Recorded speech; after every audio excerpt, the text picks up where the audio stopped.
The White House and the people associated with the White House try to tell you that in spite of the fact that we are 8.5% inflation year over year, we're actually at 0% inflation. So we'll be talking a bit about that, what the numbers mean, and where we go from here. And also debunking some of the White House's rhetoric, because they are technically correct as far as 0% inflation, but it's only because, well, we'll talk about it when we look at the chart. In other news, the FBI has come out with a statement saying that they had told the president to put a lock on his door, and then they proceeded to break it during the raid. So we'll be talking just a bit about that. Matt Gaetz introduces a Disarm the IRS Act, which is, kind of based. So we'll read that. It's really short, so we'll read it in full and talk a bit about what's happening with that.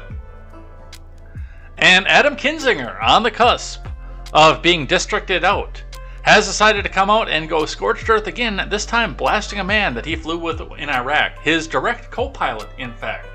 It is going to be all this and more. Welcome back to midterm season. I am Jay Edgar, and this is Contemporary.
Good morning, Edheads. Welcome to Contemporary. My name is Jay Edgar.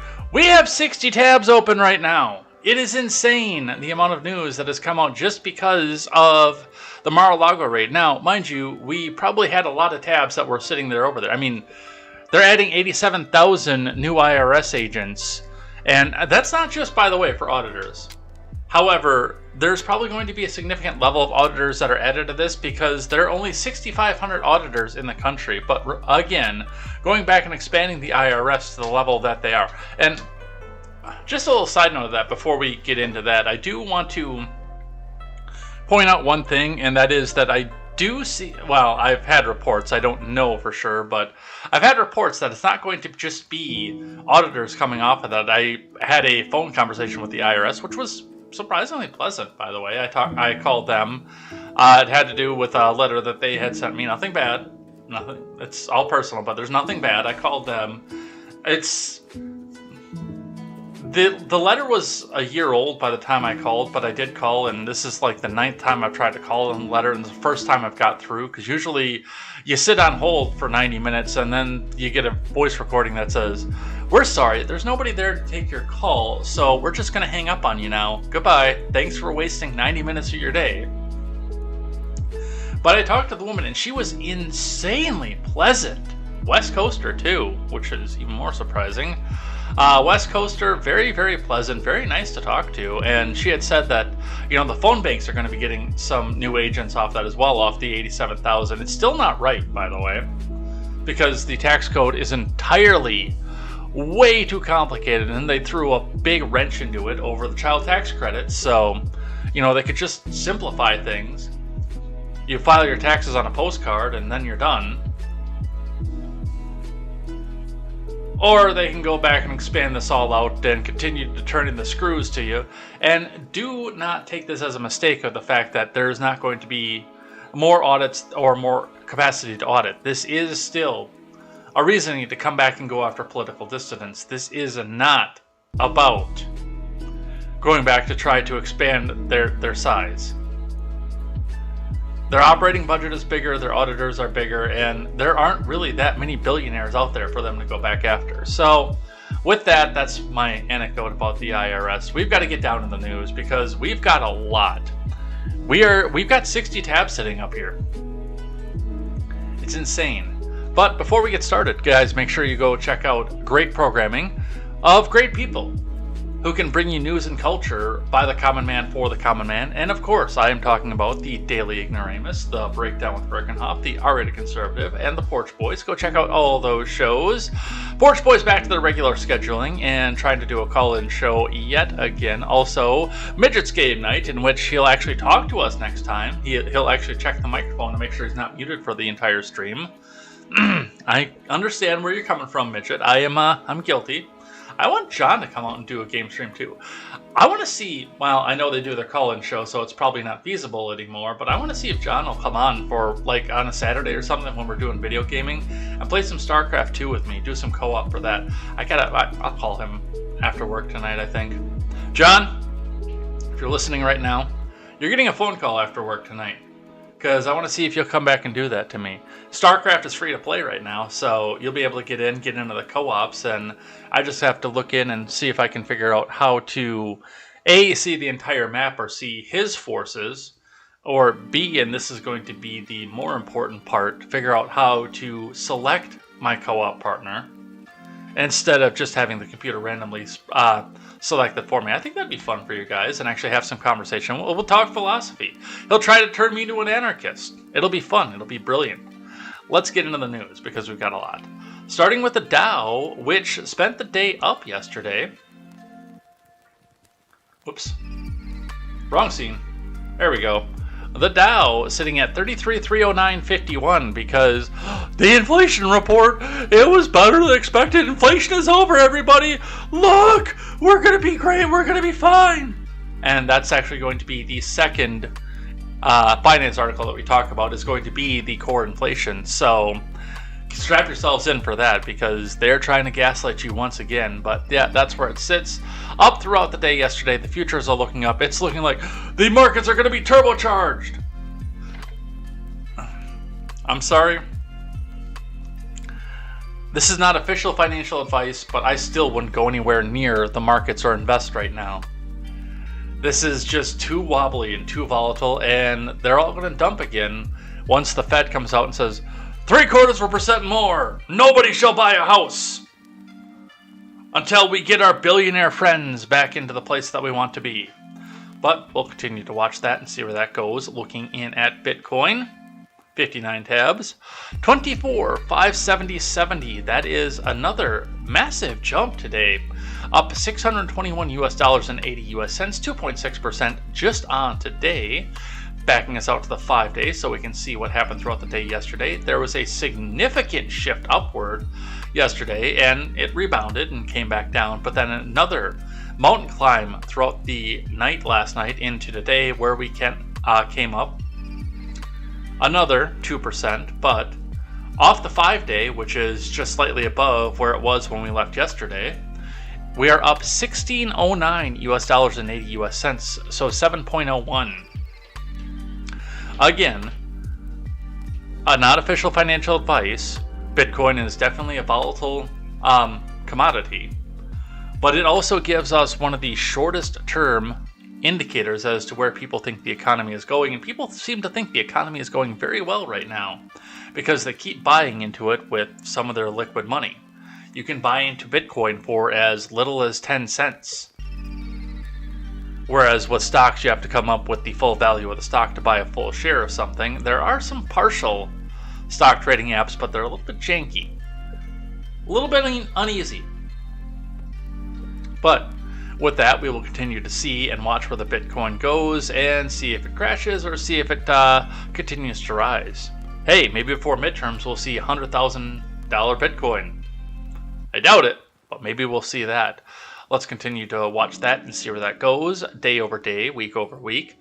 The gas is holding steady once again at $3.36 all the way across the board, which meant some of your higher priced ones disappeared off the list, but also a couple of your lower priced ones, because we did see a couple 335s yesterday. So we are holding steady 336 all across the Madison area for right now. It's steady. Again, better than it was. We were seeing 460, 470 out of this same area. How long is it going to last after the midterms? Good luck. If you're expecting to see this into 2024, good luck. That's all I have to say about that. Let's grab one from Investors Business Daily for the morning. Let's get the live chat up. I don't have that up. I can't see what you guys are saying. And I do want to make sure that I have this over in the corner here for when we get to one of the first tweets that we're going to be talking about after we get done with finance here, because I know this is going to involve one of our friend Ron Helton's favorite politicians, and that's part of the reason that I included it. David Hogg submitting his wisdom. But let's see what IBD has to say first. From Investors Business Daily, Dow Futures Rise, stock market rally enters power trend. These 4 EV plays flash buy signals. From Ed Carson, Dow Futures rose slightly Thursday morning along with the S&P and the Nasdaq. The stock market rally had a strong session after inflation fell more than expected last month. The uptrend is now a power trend, a bullish shift. Careful. Lithium giants Albemarle and Sociedad Química y Minera de Chile, SQM, cleared buy points on Wednesday while Livent moved above an aggressive entry. The Global X Lithium and Battery Tech ETF moved above its 200-day moving average. Albemarle is the top lithium-ion technology holding, along with SQM. We're not going to read that entire long title again. Stock, Tesla, China EV, and battery giant BYD, and many Asian battery makers. Lithium stocks, LIT ETFs, are ways to play the rising demand for electric vehicles without having to pick a specific EV maker.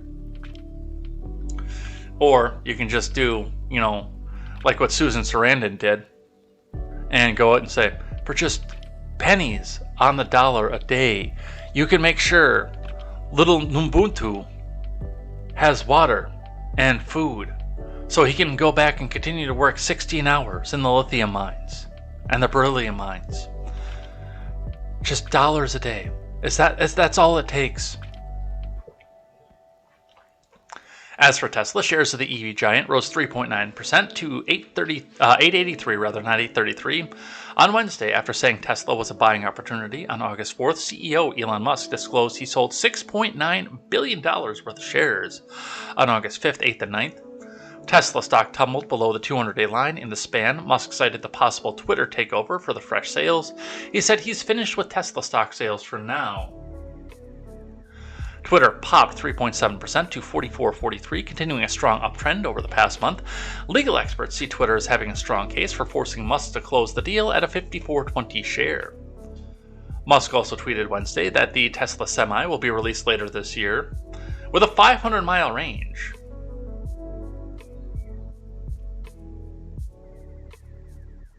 A 500-mile range? Really? Okay. So, that's not that far for a semi. Now, yes, of course, you factor in when you go into things, you factor in the fact that you've got stop and go traffic sometimes you have to go through the city, but, I mean, on 14 hours a day, at 70 miles an hour, what's 70 times 14? And we'll use 70 as a benchmark. Some of them are marked as lower, some are marked as higher. Let's get the calculator up here. 14 times 70. So under ideal circumstances, if you're just up on the interstate all the time and you're clearing a big thing, drivers can... That's a generous number. I will say 980. But drivers can probably expect to see 800 to 900 miles on their clock. So a Tesla Semi with a range of 500 miles, that just doesn't seem that impressive to me. Whereas your big bore diesel engine for 800 to 900 miles a day seems a lot more effective off of that. But hey, who am I to argue with a person who I revitalized the electric vehicle, I made it into something new? I don't know about this, dude.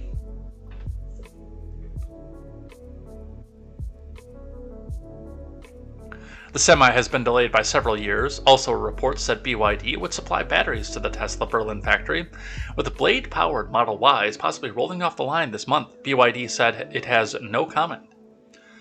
BYD stock edged down 0.5% after hitting a 2-month low intraday. Shares of the EV and battery giant are modestly below a rising 50-day line. Finally, Walt Disney reported better than expected earnings after the close, with Disney Plus subscribers also well above views. The entertainment giant plans to hike Disney Plus subscription fees to $10.99 a month, while introducing an ad-supported lower price tier. Disney stock ran up 9% overnight. Disney shares rose 4% to $112.43 on Wednesday, a 3-month high. Albemarle is on the IBD leaderboard. SQM is on the IBD 50. Albemarle is Wednesday's IBD stock of the day, while SQM stock was Monday's. On the futures, Dow Futures rose 0.5% versus fair value. Disney is giving a modest lift to blue chips. S&P advanced 0.4%, and the Nasdaq climbed 0.4%. Crude oil rose 1%. Natural gas climbed more than 2%. The 10-year Treasury yield fell 2 points to 2.77. At 8:30 a.m. Eastern Time, the Labor Department will release weekly jobless claims. Initial claims have risen sharply in the past few months, but remain historically low. Honk honk. Also, continuing claims have climbed far less, suggesting workers who are laid off quickly find new jobs. Honk honk. That's actually not that far out of the range of possibility. I've been looking, and I probably shouldn't because I know the boss sometimes watches, but I've been looking around, and it does seem like there are a few other places out there that are looking for things, and I am updating my resume right now. Thank you to the wonderful KTZed for helping me get that done. I don't know if she's going to write it right now or I am with a template. I know that I talked to her about possibly bridging a few of the shorter term, because there was a time between 2009 and 2011 where I was literally taking any temp job I could to keep the roof over my head. So we've talked about how to fudge the numbers and make that look professional and not look like I was desperate for a while, especially since I've been at the same job for 6 years.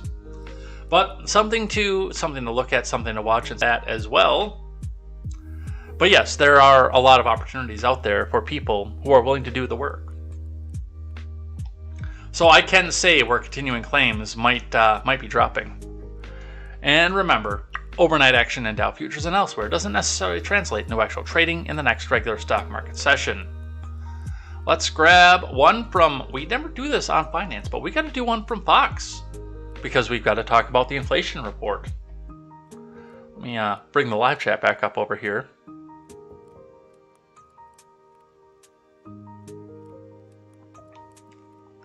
White House economic advisor admits July inflation report is no victory lap.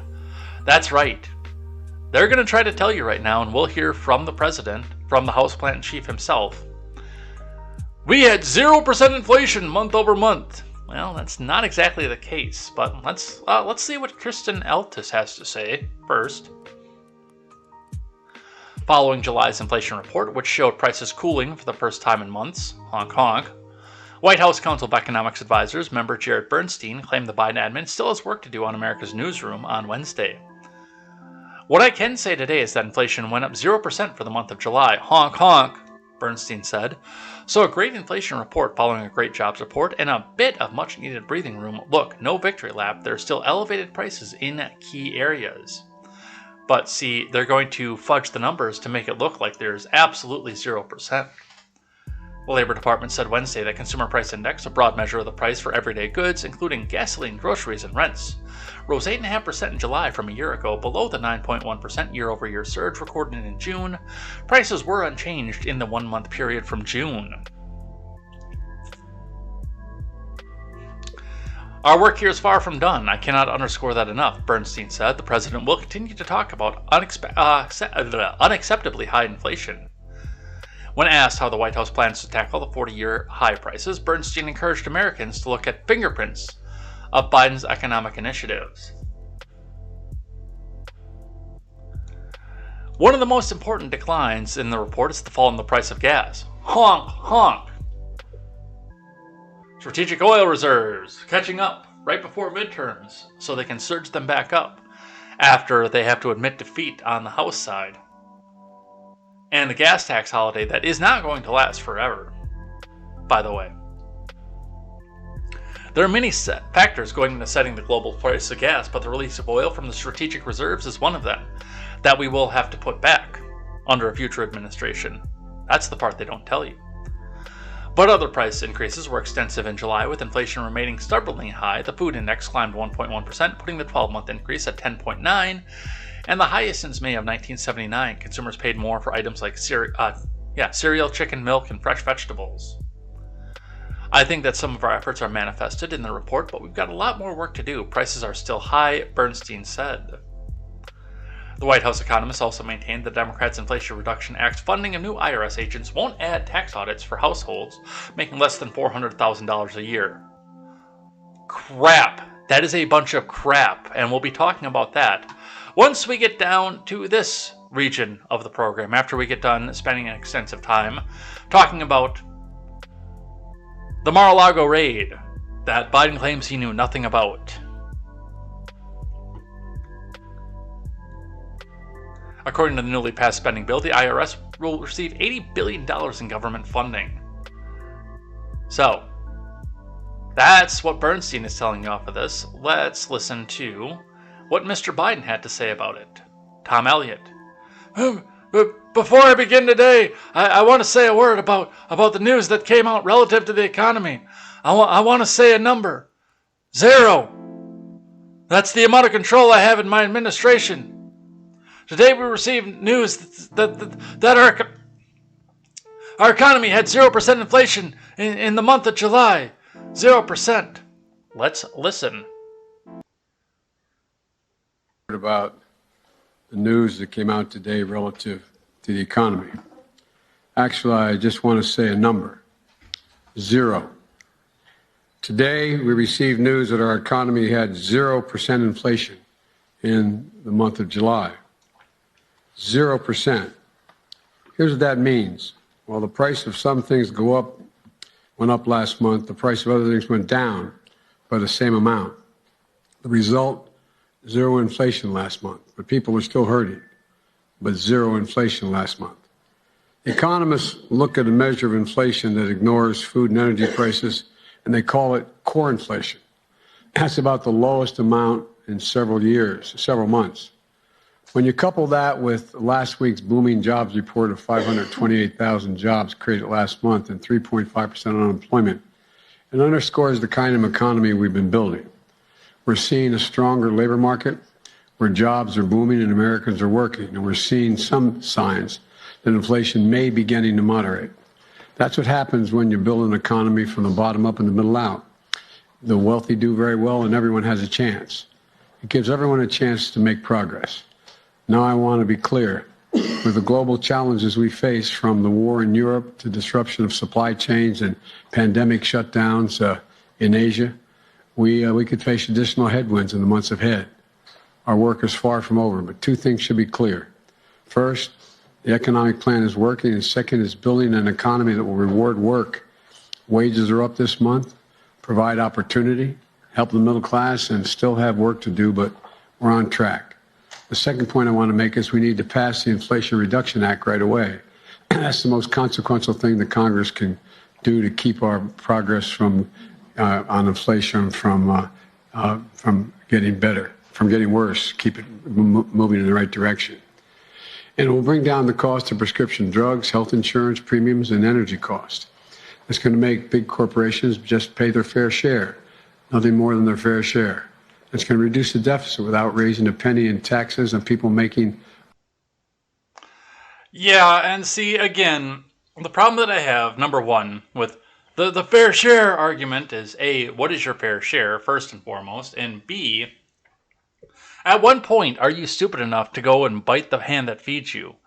These billionaires, and we've seen the political donation list. The vast majority of the rich are paying into the Democrat Party right now. They're not going to go after their donors. They're not. They're going to go after you and me, people, especially you, Ed-heads, and I do apologize for this, but you consume the content freely. I put it out there, you consume it, but they're going to go after people like you and me for the thought that you want to get your news from somewhere other than state-sanctioned media, CNN, MSDNC, and yes, even including Fox at this point. State-run propaganda media. They don't like the fact that you want to go somewhere else for your media, that you want to go somewhere else for your news, because somebody else can explain to you the news in the way that's not the propagandistic way that they want to. This is about political dissidence. Oh, you want to go throw that MAGA flag up? Oh, you want to go out to the Trump rally? Hey, we might have found a 10-cent error in your tax return here, so open up your wallet, hire a lawyer, because you're about to be $15,000 in the hole trying to fight over this 10 cents. And I promised the guy that he'd get the citation for today, so we're going to look at this here. Louis Buchalter wants to point this out. Now, yes, on the all items, they've got 0. This is the number they're trying to gaslight you about. July 2022, unadjusted 12-month ended July 2022 was 8.5%. And they look back and they show all items throughout the year. January, 0.6 all items, month over month. February, 0.8 month over month. March, 1.2 month over month. April, 0.3. May of 2022 is 1.0 and June is 1.3. This is for all items, month over month. But when we look down at what's going up, especially the things that are increasing the most, food is at a year high at 1.1 over. Food at home is not at a year-long high. That's your grocery bill. It actually was the highest in March of 2022, but that is to 1.3, so that went up over the month, but slightly. Dining out is also not at the full high. That was in June at 0.9, but is at 0.7. That's if you go to the restaurant. It's the energy. It's the number fudge that they're using to come back out here. Energy went down 4.6.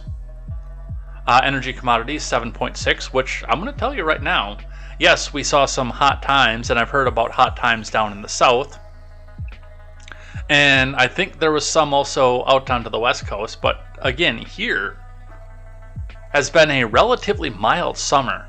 I mean, that whole global warming thing that grift that they're coming out to, I don't know that there's as much of a demand to use the air conditioner as there have been in other places.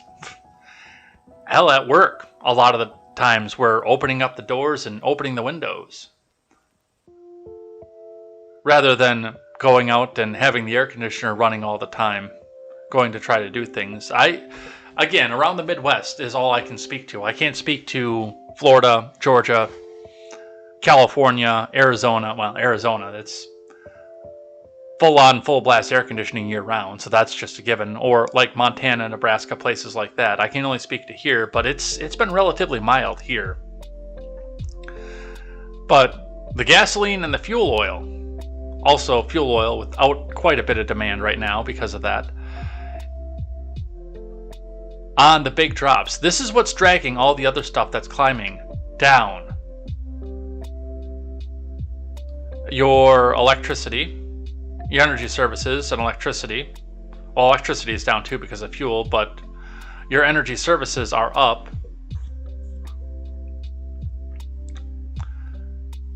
Commodities, well, used cars, that's the other one too. Used cars and apparels both came down. Lower demand. So they are fudging the numbers hard to try to convince you that no, we have no inflation this month. We're in the home stretch. We're winning. It's a psyop. It's a gag.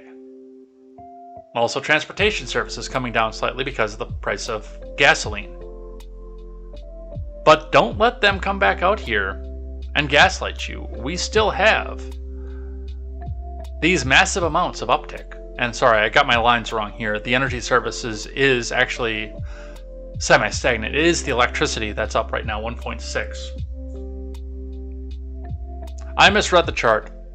That was my fault.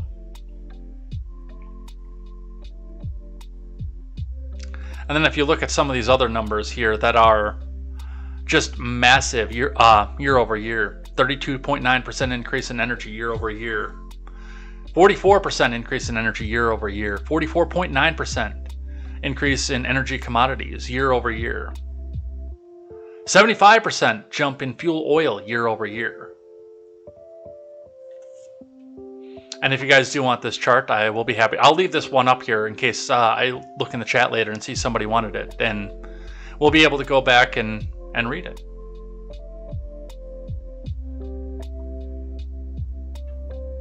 All right. I saved this one for you, Ron Helton. I saw this on my phone before I got up this morning, before I started organizing. I'm like, yeah, we got to put this one in here. For our friend Ron Helton. David Hogg tweets out, "Look at it! It's a Republican president who didn't try to overthrow the government in an armed insurrection. Imagine that!" And here we have Abraham Lincoln. Mr. Helton, would you like to weigh in on this?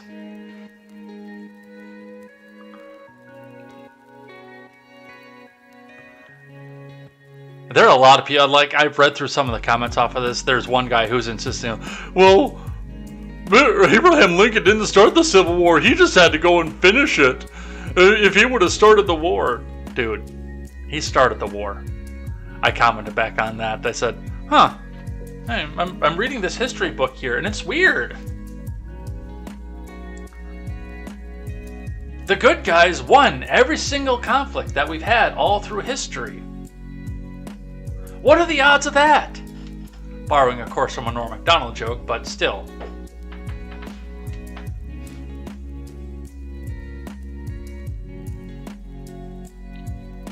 So there it is.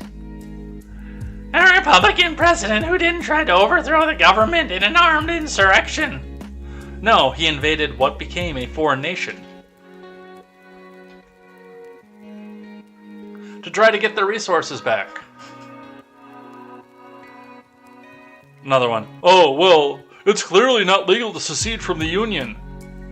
It was. Still should be, but it was. I thought that you guys would enjoy that, so I put that up there. Alright, we gotta throw some F's in the chat. Some breaking news. Something that you hope you never have to see. I am glad that the house explosion that I was adjacent to was unoccupied, and we know it was unoccupied. When I lived in Kenosha, just around the corner from me, just a few blocks away from me, actually. In the... what the hell year was that?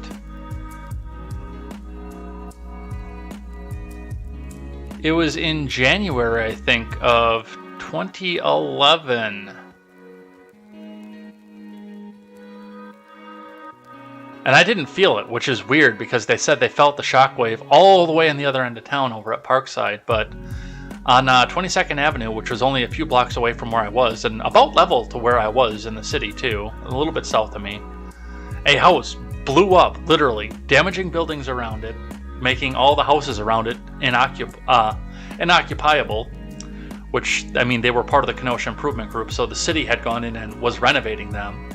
Somebody homeless was in there stealing the copper fittings for the gas and left it out there, and, you know, all it takes is just a little bit of a spark in the middle of the night, a heating system trying to kick on so the water pipes don't freeze, or any little thing.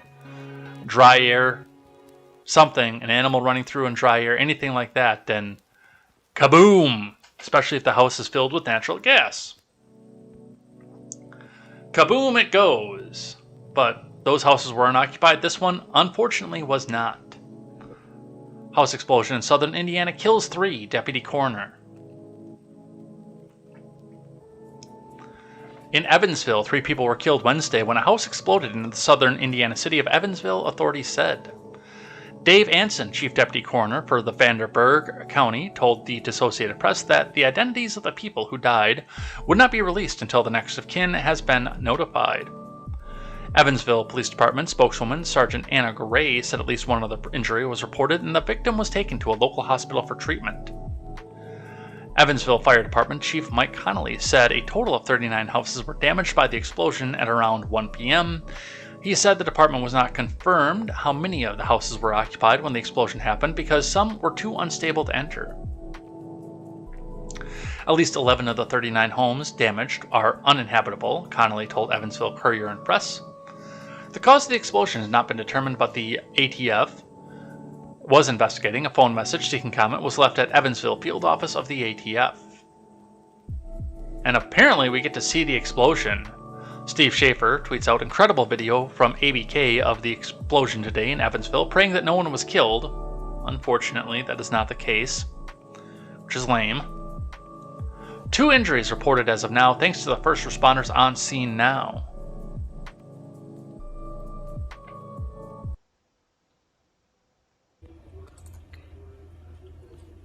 Kaboom!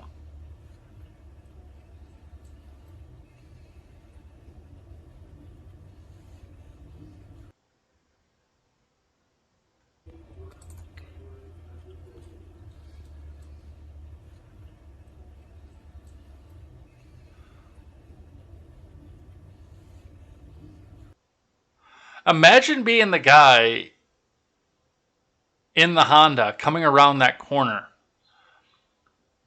With it being like a sharp 30-degree corner like that, knowing that he had just driven by where this was. Most likely. Not guaranteed, but most likely. You're just tooling around, coming around the corner like that, coming from that direction, and you see the shrapnel going everywhere. Imagine. Debris is strewn over a 100-foot, 30-meter radius, including typical construction materials such as wooden boards, window glass, and insulation, Connolly said. Aerial video posted on social media shows damage in a residential neighborhood with police and fire vehicles on the scene in Evansville on the Kentucky border. CenterPoint Energy, the local gas utility, was the last called to the home in January of 2018, Connolly said. CenterPoint issued a statement saying it worked with first responders to secure the area. CenterPoint Energy is working closely with Evansville Fire Department, State Fire Marshal, and other agencies as the investigation of this incident continues, the utility said. Jackie Baumgart, an office manager at Award World Trophies, about 2.5 blocks from the site of the explosion, said she and other employees in the building panicked when they heard the loud blast and saw smoke. Yeah, that would be a typical reaction to something like this. We thought a tree fell on the building or a car ran into the place, Baumgart said. Debris from the ceiling came down. She continued, everyone here immediately ran out of the building. We thought the building was going to come down. So it does look like, unfortunately, there are 3 that will not be coming home after this. Possibly more, because they still have to go check through the wreckage. But, I mean, it's a terrible sight to see. It's a terrible way to think about. You're just in your home one day and boom.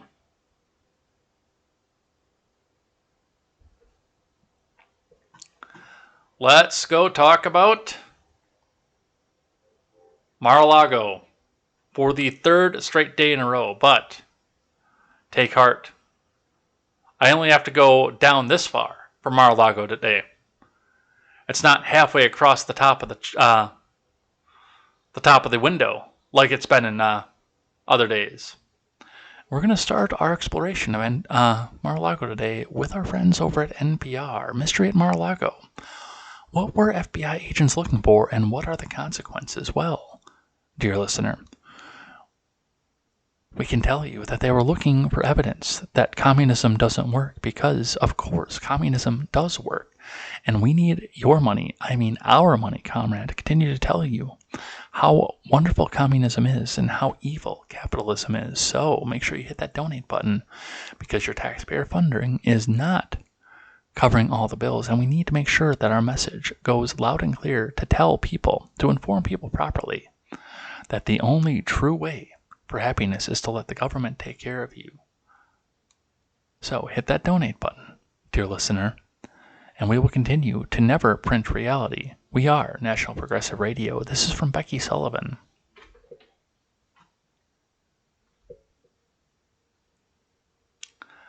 Monday's FBI raid on the home of former President Trump, including his safe, according to Trump, has raised eyebrows and questions about what the search could indicate about a possible criminal investigation into the former president and those around him.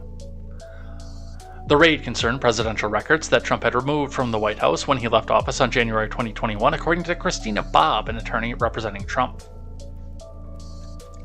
The FBI search warrant authorized agents to seize presidential records or any possible classified material, Bob said on Tuesday in an interview with Dinesh D'Souza on his podcast. The search took about 10 hours, she added.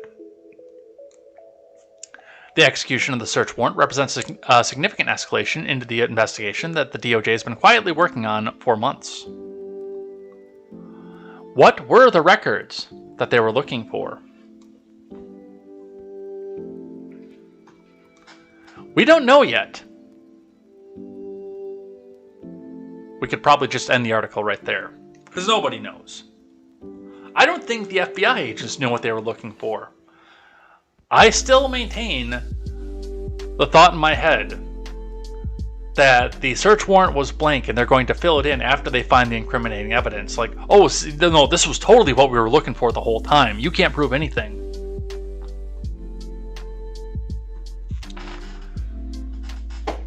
We don't know yet exactly what the FBI recovered in the raid, but the search is likely related to 15 boxes of presidential documents that were removed from Mar-a-Lago earlier this year by the National Archives and Records Administration.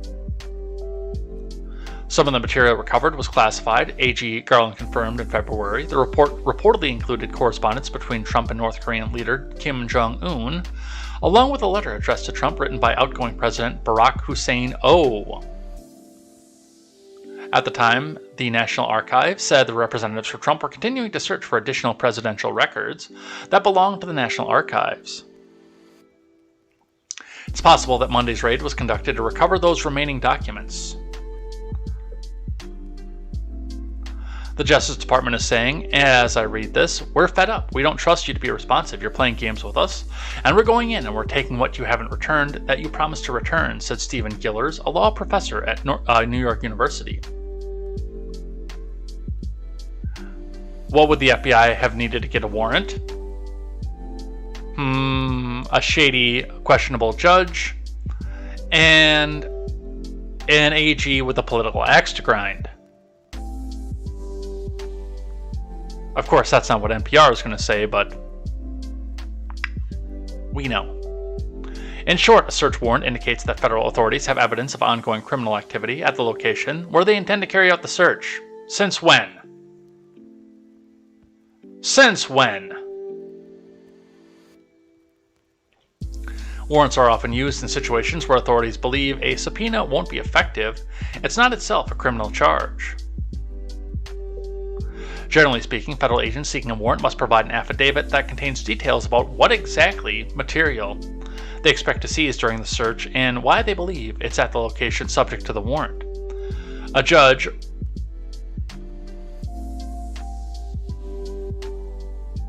I can't read this out loud because that's entirely false. All right, I'm going to read it, but on the caveat that that's entirely false. A judge reviews the affidavit and signs off on the warrant if they believe the details provided by the agents pass legal muster for probable cause. No, that's not how that works anymore. That might be how it worked under the constitutional law, but that's not how that works anymore. The accurate answer is a judge, especially if he is friendly to the DOJ, or adversarial to the defendant, takes out a big rubber stamp and says, yes, go search this.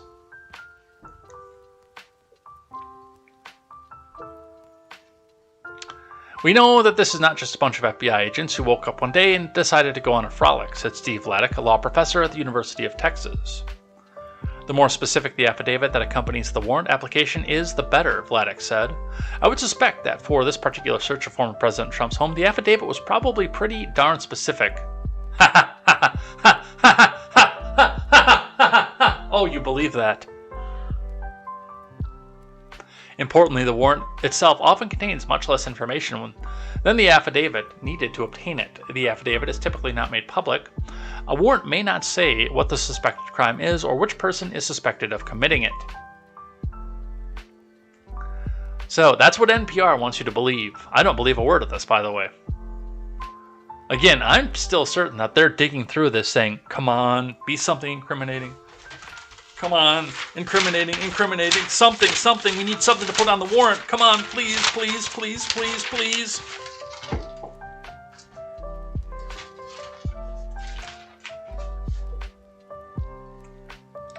So, short story, they have no idea what the agents were looking for, and again, I really believe that the agents don't know what they were looking for either. From the Daily Wire, Eric Trump speaks out about Mar-a-Lago raid, claims 30 agents refused to hand over warrant. From Amanda Prestigiacomo. Eric Trump, son of former President Trump, claimed on Tuesday that dozens of FBI agents who raided his father's Florida home refused to give their lawyer a copy of the search warrant, instead allegedly forcing the lawyer to take a look at the warrant from about 10 feet away. Betcha there's security footage of that. Trump's Florida residence at Mar-a-Lago was raided by the feds on Monday morning, though the news broke about the incident in the evening. Agents reportedly went into numerous offices, checked safes, and took boxes of documents. There's 30 agents there, Eric told the Daily Mail. They told our lawyer, Christina Bobb, that you have to leave the property right now, turn off all security cameras. They would not give her the search warrant, the businessman alleged. So they showed it to her from about 10 feet away. They would not give her a copy of the search warrant.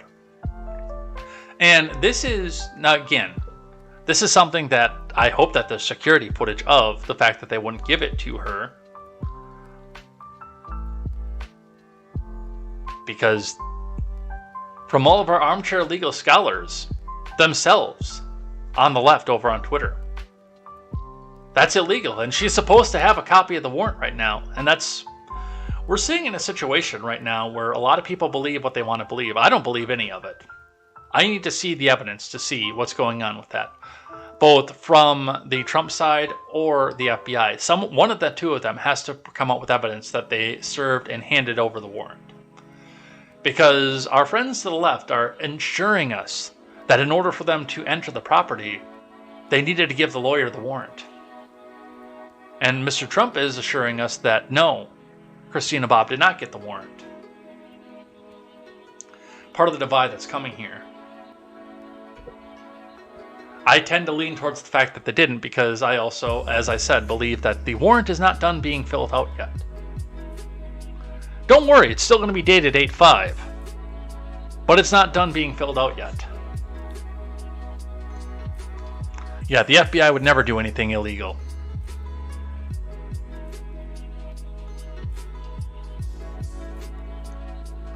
Eric seemed to question to the Daily Mail if the feds indeed had a valid search warrant. Oh, they have a warrant. It's on record. How well it's organized, whether or not there's actually anything on it, because they don't know what they were trying to find, is that's dubious and questionable. But they do have a warrant. That I can confirm.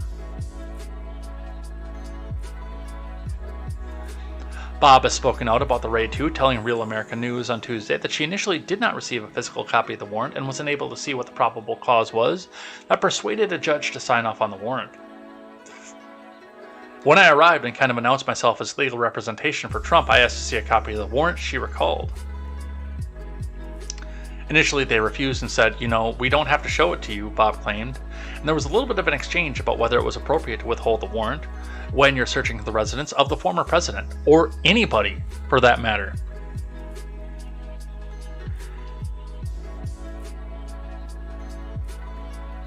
If you're living in a slumlord $600 a month apartment in southern Wisconsin. And the ATF wants to come back by and pay you a visit. They have to show you the warrant, and being a former president or not. That's not an indicator of how the government is supposed to work.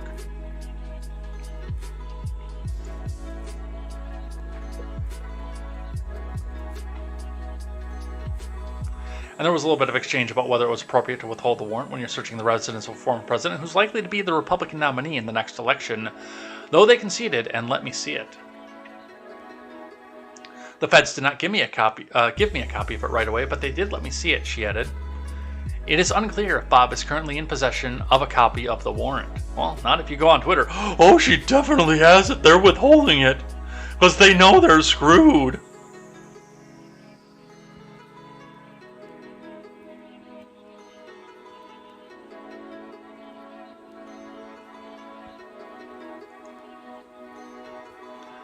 It was very, I would say, thin, she added, and as you could tell from the public records, the affidavit, the supporting documentation of what the probable cause was to obtain the warrant has been sealed. Later in the interview, Bob called the federal raid a weird flex.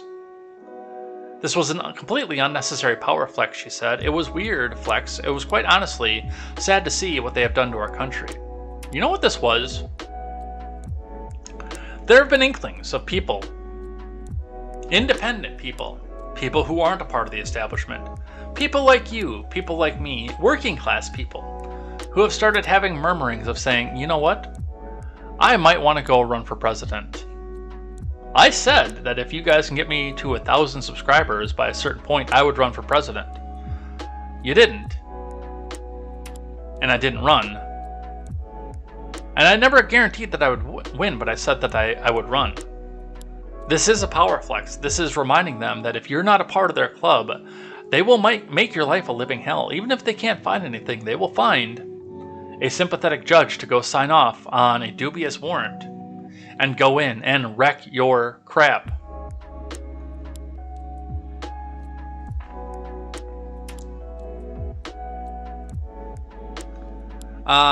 Even more curious, as highlighted by the Daily Wire, Trump claimed on Wednesday the DOJ and the FBI asked the former president's legal team in June to put an extra lock on the door to safeguard the classified documents. The lock was allegedly busted during the raid on Monday. We'll be talking about that in a little bit more detail as we go, but everything about this is shady right now. There is nothing about this that makes me feel good about my government and what they're doing. Let's read some of the things that they allegedly found. Josh Barnett for Congress in Arizona 1, who's an America First small business owner. LD to PC. If you guys are in Arizona 1, which I don't know where that is. Arizona District 1. Yeah, that's the big part that borders Albuquerque and Nevada, over up in the, well, I would say the northwest corner, or northeast corner rather, but it really does take up most of the state. That's a big district, although I've been to Arizona, and that's a big district that doesn't have a whole lot of people in it.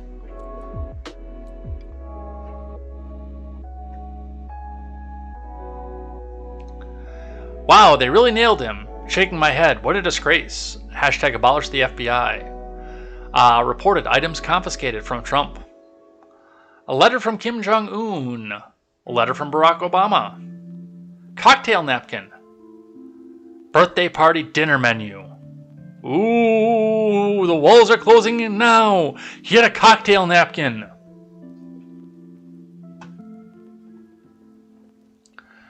There's your tax dollars at work.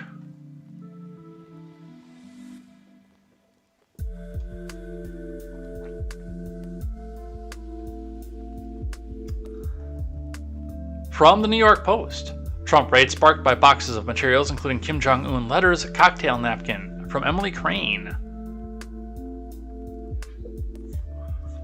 The raid on Mar-a-Lago was reportedly sparked by an ongoing probe into the box loads of material the ex-president took with him to Florida when he left the White House, including notes from Kim Jong-un, and even a cocktail napkin. A showdown over the materials first erupted back in January when the National Archives said it had retrieved 15 boxes of White House records, including classified information from Mar-a-Lago that Trump should have turned over when he left office. The feds took another 12 boxes of material on Monday. Some of the items recovered in January included correspondence from Kim Jong-un and a letter from former President Barack Obama had written his successor, sources told the Wall Street Journal. Man, would I love to read that letter.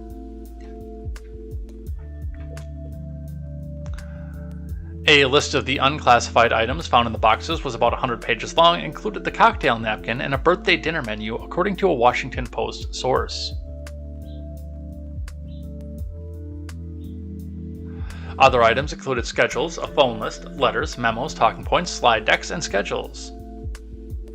An inventory list of classified materials was roughly 3 pages long, but there were no immediate details on what the information entailed. A revelation from the National Archives, which is in charge of collecting presidential material, set off a months-long Justice Department probe into whether Trump was illegally storing classified information at his private club and estate. Investigators reportedly visited Mar-a-Lago in early June to meet with Trump's attorney about turning over more potentially classified information, sources told CNN. Trump stopped by briefly to say hello to the feds during that meeting before investigators were taken to a basement room where the documents were stored, sources said. 5 days later, Trump's attorneys were asked by the FBI to secure the room where the documents were. The FBI then sought a warrant for Monday's raid after the sources told Fox News investigators felt they were not getting the same level of cooperation from Trump's side as before. Investigators believe additional classified information could still be at Trump's estate. You know what that means? They're going to do this again. And again. And again. And again. And again.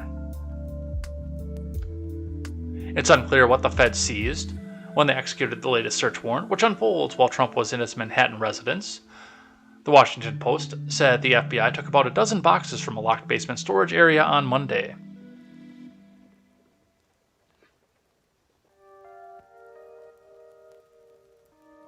The DOJ hasn't commented on the raid. Yeah, they're trying to distance themselves from this. And that's one of the things that I've noticed when we continue to watch this. The president, right at first, said, hey, Joe, wake up. I didn't know about this raid, man. Come on. I found out about this on the news for the first time. And the DOJ is also trying to distance itself. So this almost seems right now like they're trying to throw the localities and the local field office under the bus for this one. Because there are a lot of people... Look, whether or not Garland was involved in this, I think that he was. But even he is smart enough and politically savvy enough to know that this could be political suicide. The fact that this happened here.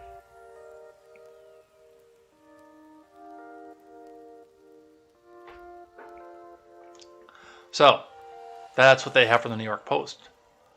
From the Daily Mail, talking about the lock. Trump now accuses FBI of ripping off padlock they asked him to install on Mar-a-Lago basement, where boxes of documents were kept, as report claims an informant told agents where to look. That's interesting, because if it's classified, then an informant shouldn't have had eyes on it.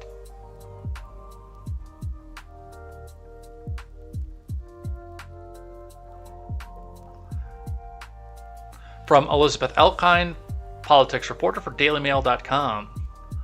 Donald Trump on Wednesday seemed to confirm a June meeting at Mar-a-Lago between Justice Department officials and his legal team, which preceded Monday's bombshell FBI raid on the ex-president's property.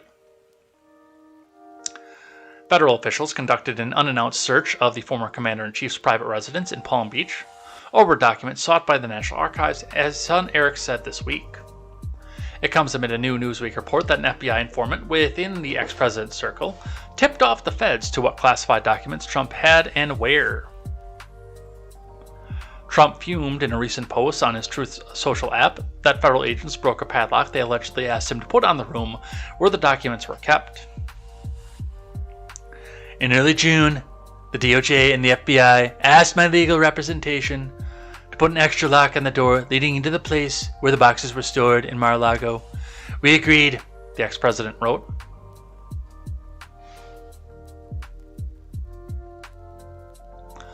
They were shown the secured area and the boxes themselves. Then on Monday, with no notification or warning, an army of agents broke into Mar-a-Lago, went to the same storage area, and ripped open the lock they had asked to be installed. He finished, "A surprise attack. Politics! All while our country is going to hell." Earlier this year, the National Archives and Records Administration took 15 boxes of records out of Mar-a-Lago.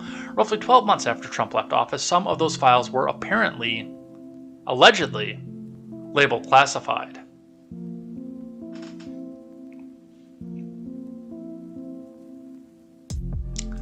The National Archives asked the Justice Department to look into the ex-president's potential mishandling of top-secret documents. It was reported in May.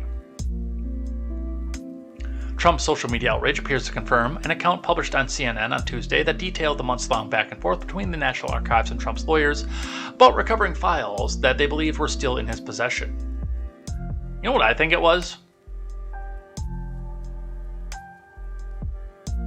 And this is just me spitballing at this point, and I'm looking at this from a different angle from a lot of other content creators. I think they told them to put the lock on there so it would be more dramatic, so they could come back out and tell the magistrate, he was trying to hide the evidence. We can't get in there. We had to break the lock because he was so trying to hide evidence.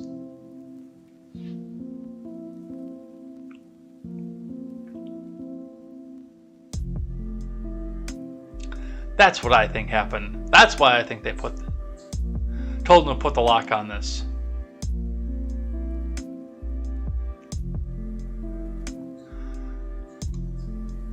From NBC. After Mar-a-Lago search, users on pro-Trump forums agitate for civil war, including a January 6th rioter. I wanted to make sure this got covered, and by the way, Christopher Wray is denouncing this, which tells me that he is probably behind this. If you are on Truth Social, in a bigger live chat than this one, if you're on Discord somewhere, on Gilded perhaps, if you're on the Chans, or on Boomerbook, or maybe you're on Truth Social for that matter, and somebody starts messaging you to say, this is an outrage, they're abusing a former president. Well, that's interesting. A fourth tanker has caught fire at an oil storage facility. Honkity honk. Honkity honk. Guess what's going on the stack for tomorrow?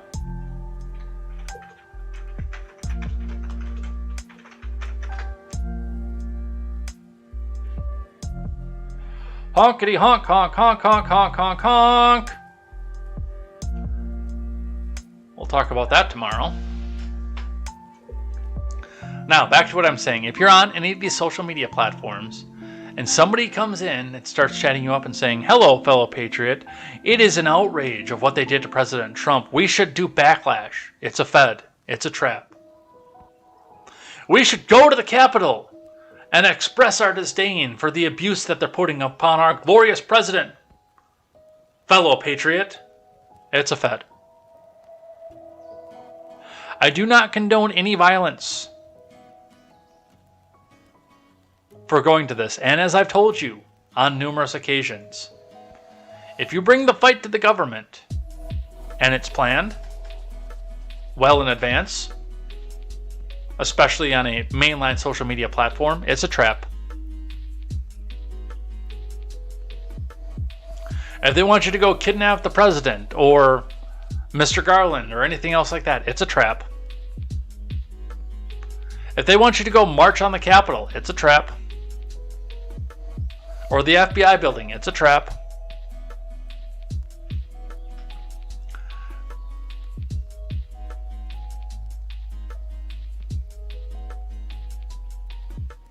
So we'll read here from Ben Collins and Ryan J. Riley. Some users on pro-Trump internet forums told users to lock and load, and those users glowed in the dark, agitated for civil war, and urged protesters to head to Mar-a-Lago in the hours after the news broke that the FBI searched former President Trump's Florida compound on Monday. It's a trap.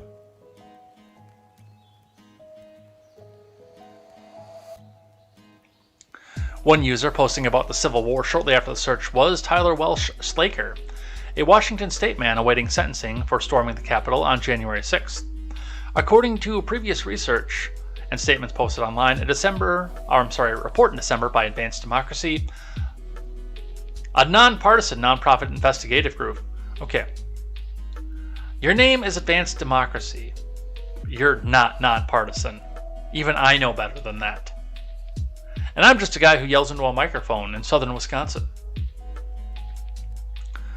Found that Slaker posted to the pro-Trump internet forum The Donald under the username BananaGuard62. On Monday night, the username BananaGuard62 posted the top reply to the lock and load post, which was created by probably Christopher Wray himself. Are we not in a cold civil war at this point, the account asked. Another user responded several points ago. Another top reply to Slaker quoted a notorious anti-Semitic Nazi rallying cry. Nazi symbolism in a pro-Trump group? No, that's totally legit. In the months before January 6th, Slaker had posted selfies to his BananaGuard62 account, and he would later appear in the photos from the Capitol riot and arrest records. It's a trap. They're looking for January 6th too, Electric Boogaloo.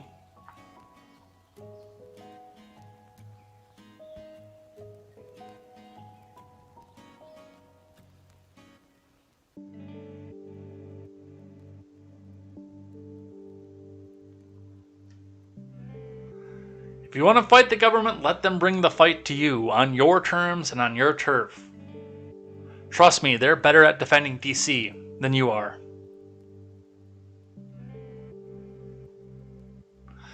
From NBC 5, Dallas-Fort Worth. FBI's raid denounces threats following the search of Trump home. Of course he did. Of course he did.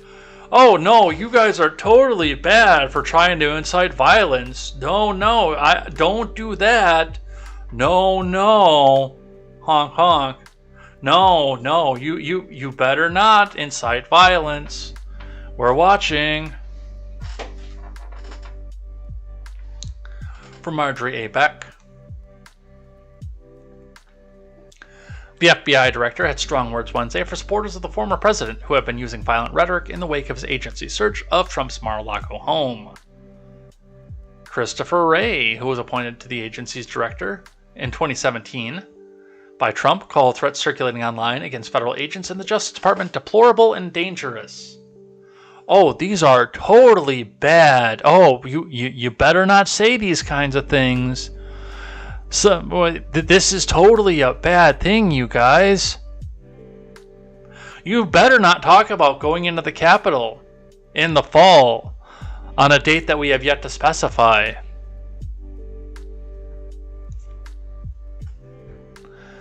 I'm always concerned about threats to law enforcement, Ray said. Well, that's self-serving, so... Violence against law enforcement is not the answer, no matter who you're upset with. Just let the shock troops and the SS come in and mow you over, because violence against them is not acceptable.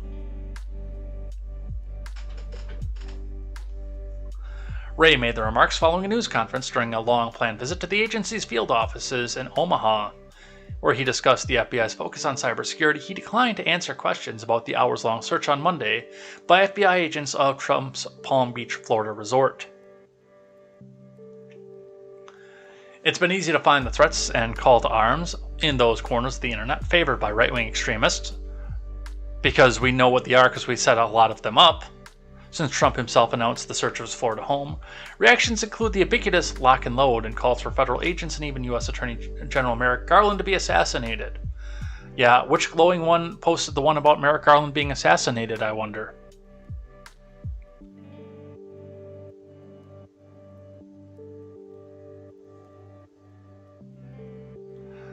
I wonder which glowing agent. And hey, I wonder if somebody's going to get a bonus from trying to convince Trump supporters to go after Merrick Garland.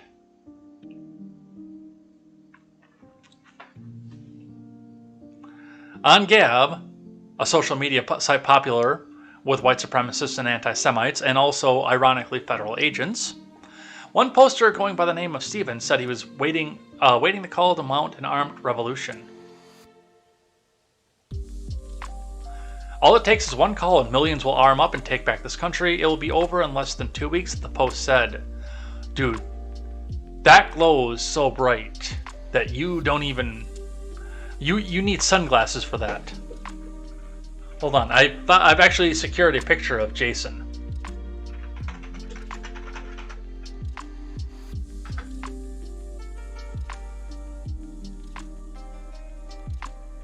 Hold on, let me find it.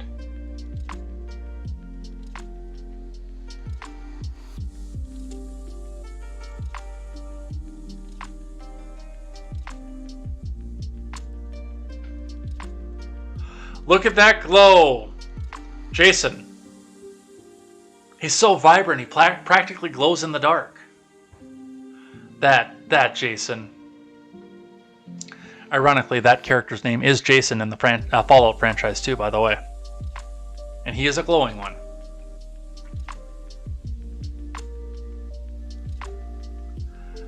Another Gab poster implored the others, let's get this started. This unelected, illegitimate regime crossed the line with their Gestapo raid. It's long past time the lib socialist filth were cleansed from American society. That person also glows in the dark. I guarantee. The two people that they have cited here, I guarantee were doing so from McLean, Georgia. Or, not Georgia, Virginia. It's a trap. He's a cop.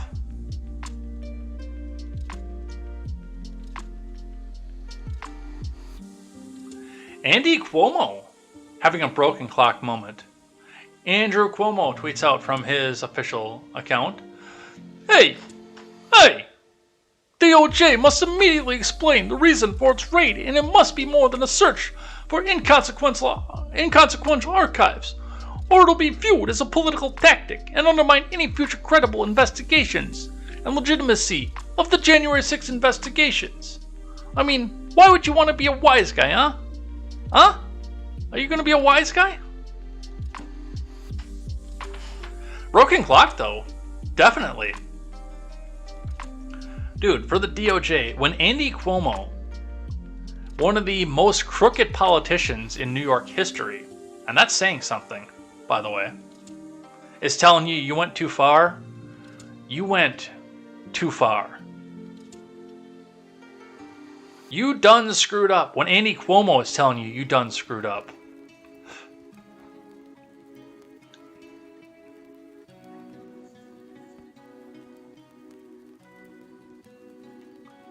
From the Blaze, Ducey. It's Ducey time. Ducey doesn't beat around the bush. Bluntly asked press secretary, whether Biden is weaponizing the DOJ. That's a yes or no. The White House is refusing to answer accusations that the Biden admin was weaponized the Justice Department. Republicans levied the charge after the FBI raided Mar-a-Lago in search of reportedly classified documents and other items related to the Presidential Records Act.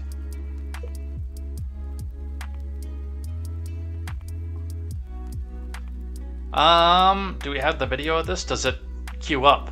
Or does it just give me the whole video? No, actually the Blaze is usually pretty good about queuing it up. Whoops. Wrong slider bar. I want the mute on this, and I want this slider bar up.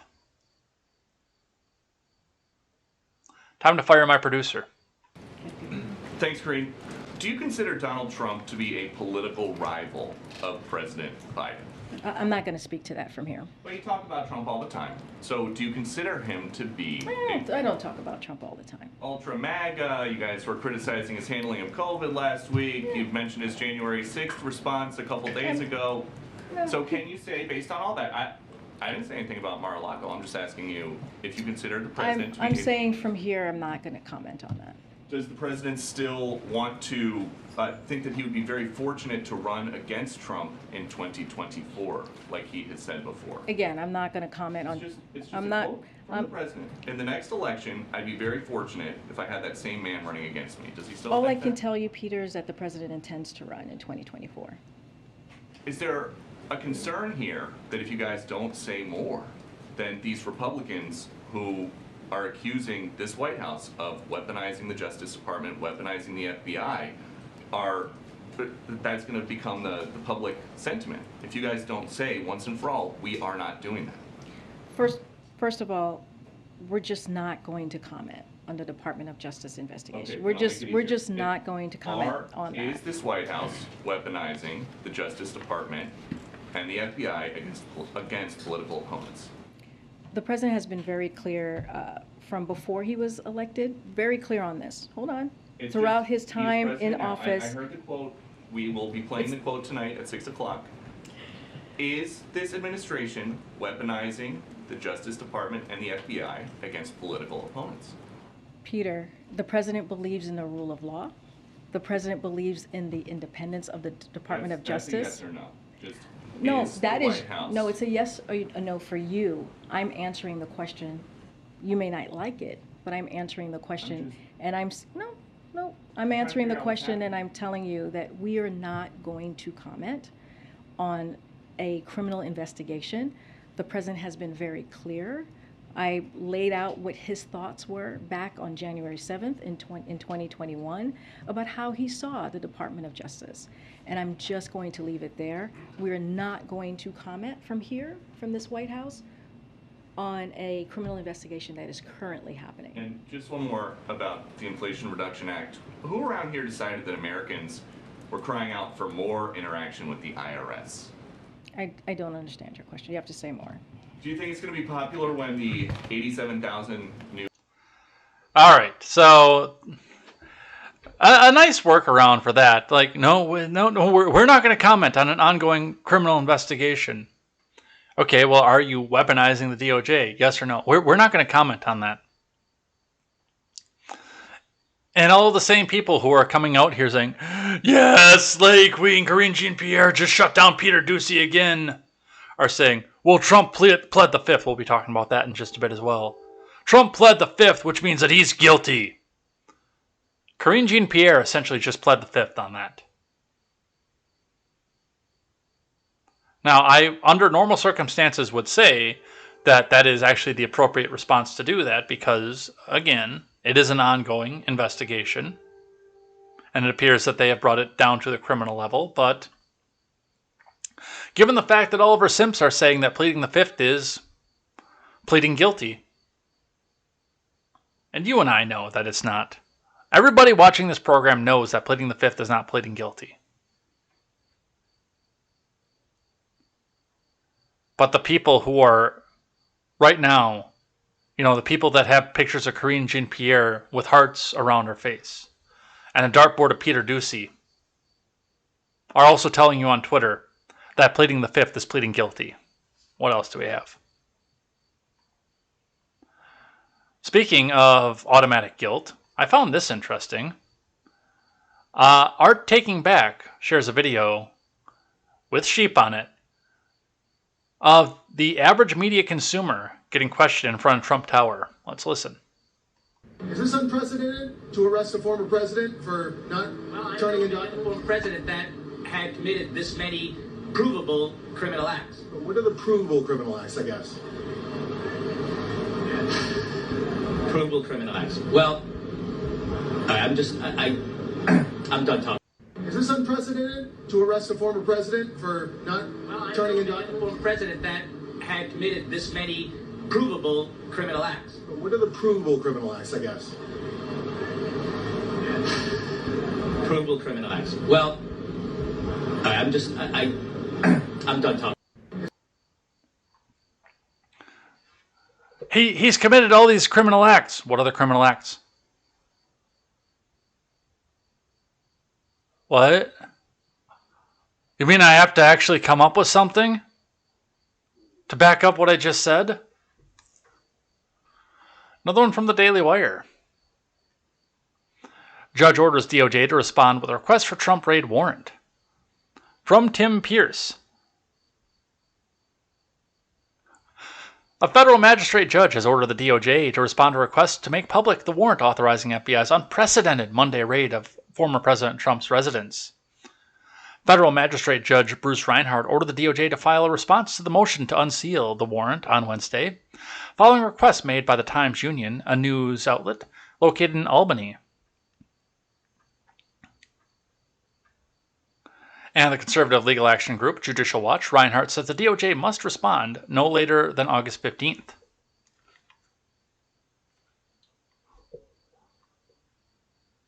According to the Trump AG, Christina Bobb, Reinhardt signed off on the warrant application for the FBI raid. Before Reinhardt became a judge, he was a defense attorney and at one time worked on behalf of several individuals connected to the late sex offender and trafficker Jeffrey Epstein. The FBI sent roughly 24 agents and technicians to Mar-a-Lago, Trump's Florida resort, on Monday morning to carry out the search warrant, reportedly over classified documents the former president improperly took with him to the White House in January 2021. And we've read this statement, we've read the quote. But I want to just focus on this here because right now, the DOJ is trying to throw Reinhardt and the FBI field office in, I think it's Miami it is down there.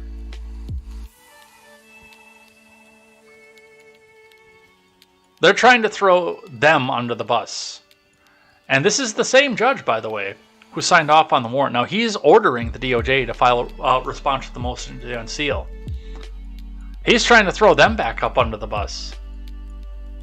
But I don't think that's going to happen. I think that he's going to be the one that goes down. He's going to have his fingerprints all over this, and Merrick Garland is going to say, "Oh yeah, you know what? I didn't know anything about this, and I didn't authorize anything like this, and this is just the field office going rogue because we would never go after a political opponent." Wink.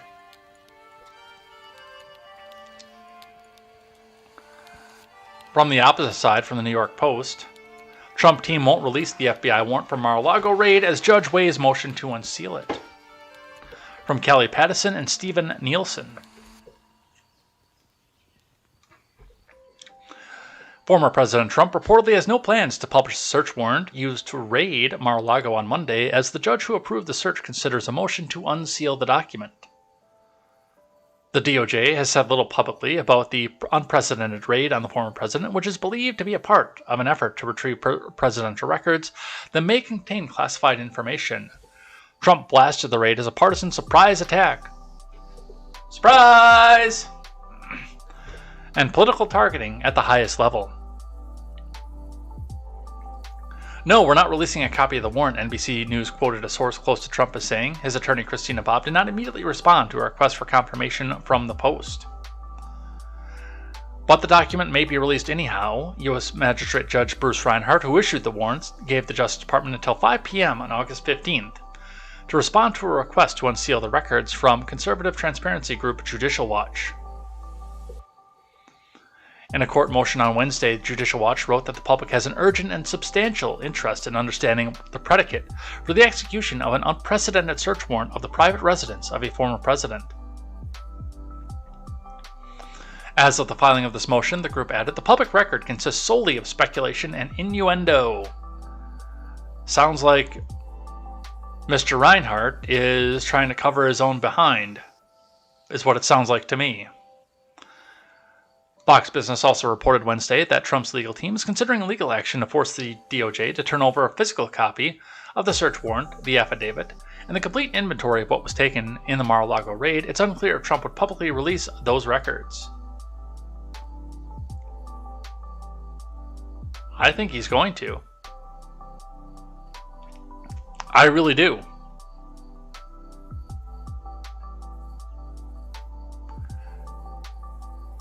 If he is demanding that this all get released, then it sounds to me like he knows that there's nothing classified in there.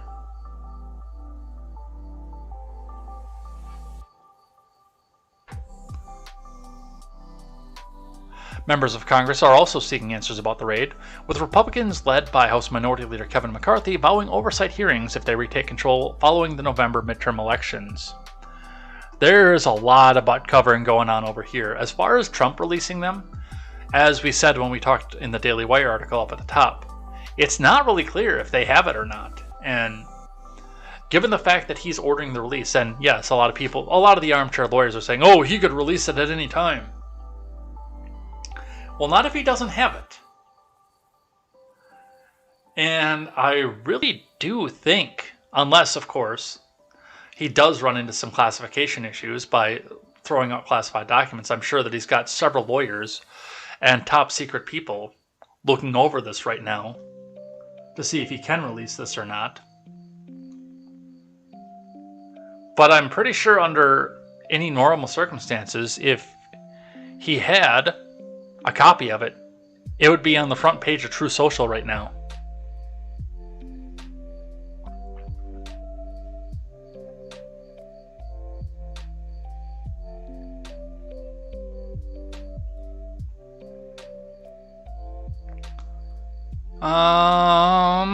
Let's skip that one. But in the wake of all this, we have some more honking here. Biden approval rating jumps to its highest level in 2 months in a Reuters Ipsos poll from Jared Gans. By the way, this is a single poll, not an aggregate. President Biden's approval rating rose to its highest level in 2 months in a Reuters Ipsos poll released on Tuesday. Biden's approval rose to 40%, up 2 points, while his disapproval fell to 55%. The increase is partially fueled by more Democrats approving of Biden's job performance. The poll showed Biden's approval among Democrats rose 9 points from last month to 78%. Only 12% of Republicans approved of Biden's performance. Well, let's see what this poll looks like. We dropped one story, so we can add another one. Polls, job approval. No, he's still not to 40 yet. He's inching there. He's actually getting close.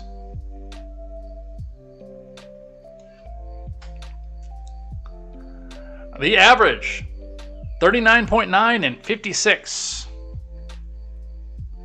This is the one that they're talking about. And by the way, this is one of those polls that I say you can just throw it out. Toss it. Because it's meaningless. It's worthless. And I say that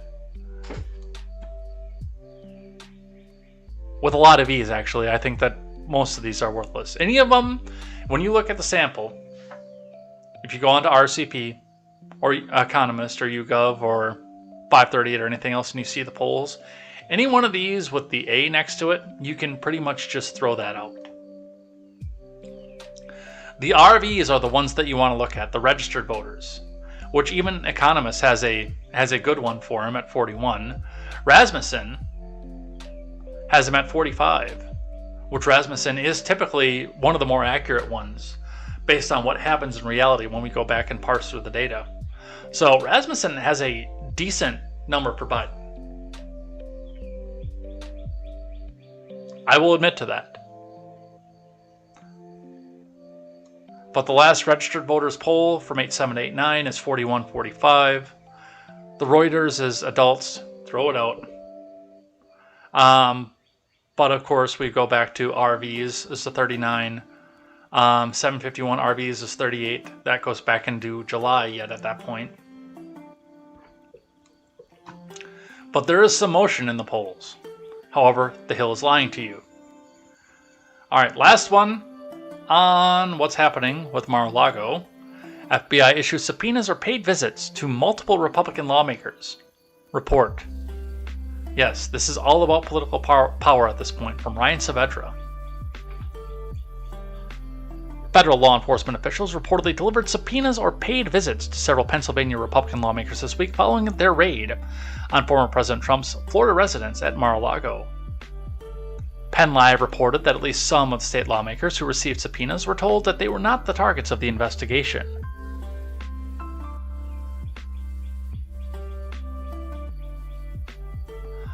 The contact from federal authorities centered around U.S. Rep. Scott Perry and alleged efforts to use fake pro-Trump electors to give the state's electoral votes to the former president so he could stay in power, according to Penn Live. FBI agents seized Perry's phone this week while he was traveling with family as part of their criminal investigation into the alleged attempt to overturn the results of the election. I've not seen an independent confirmation about whether or not he got there was a warrant presented to him when they took his phone. I've seen a lot of armchair lawyers on Twitter tell me that there was a warrant. I've not seen an independent verification of that yet. I'm not saying there wasn't. I'm just saying I haven't seen a verification of it.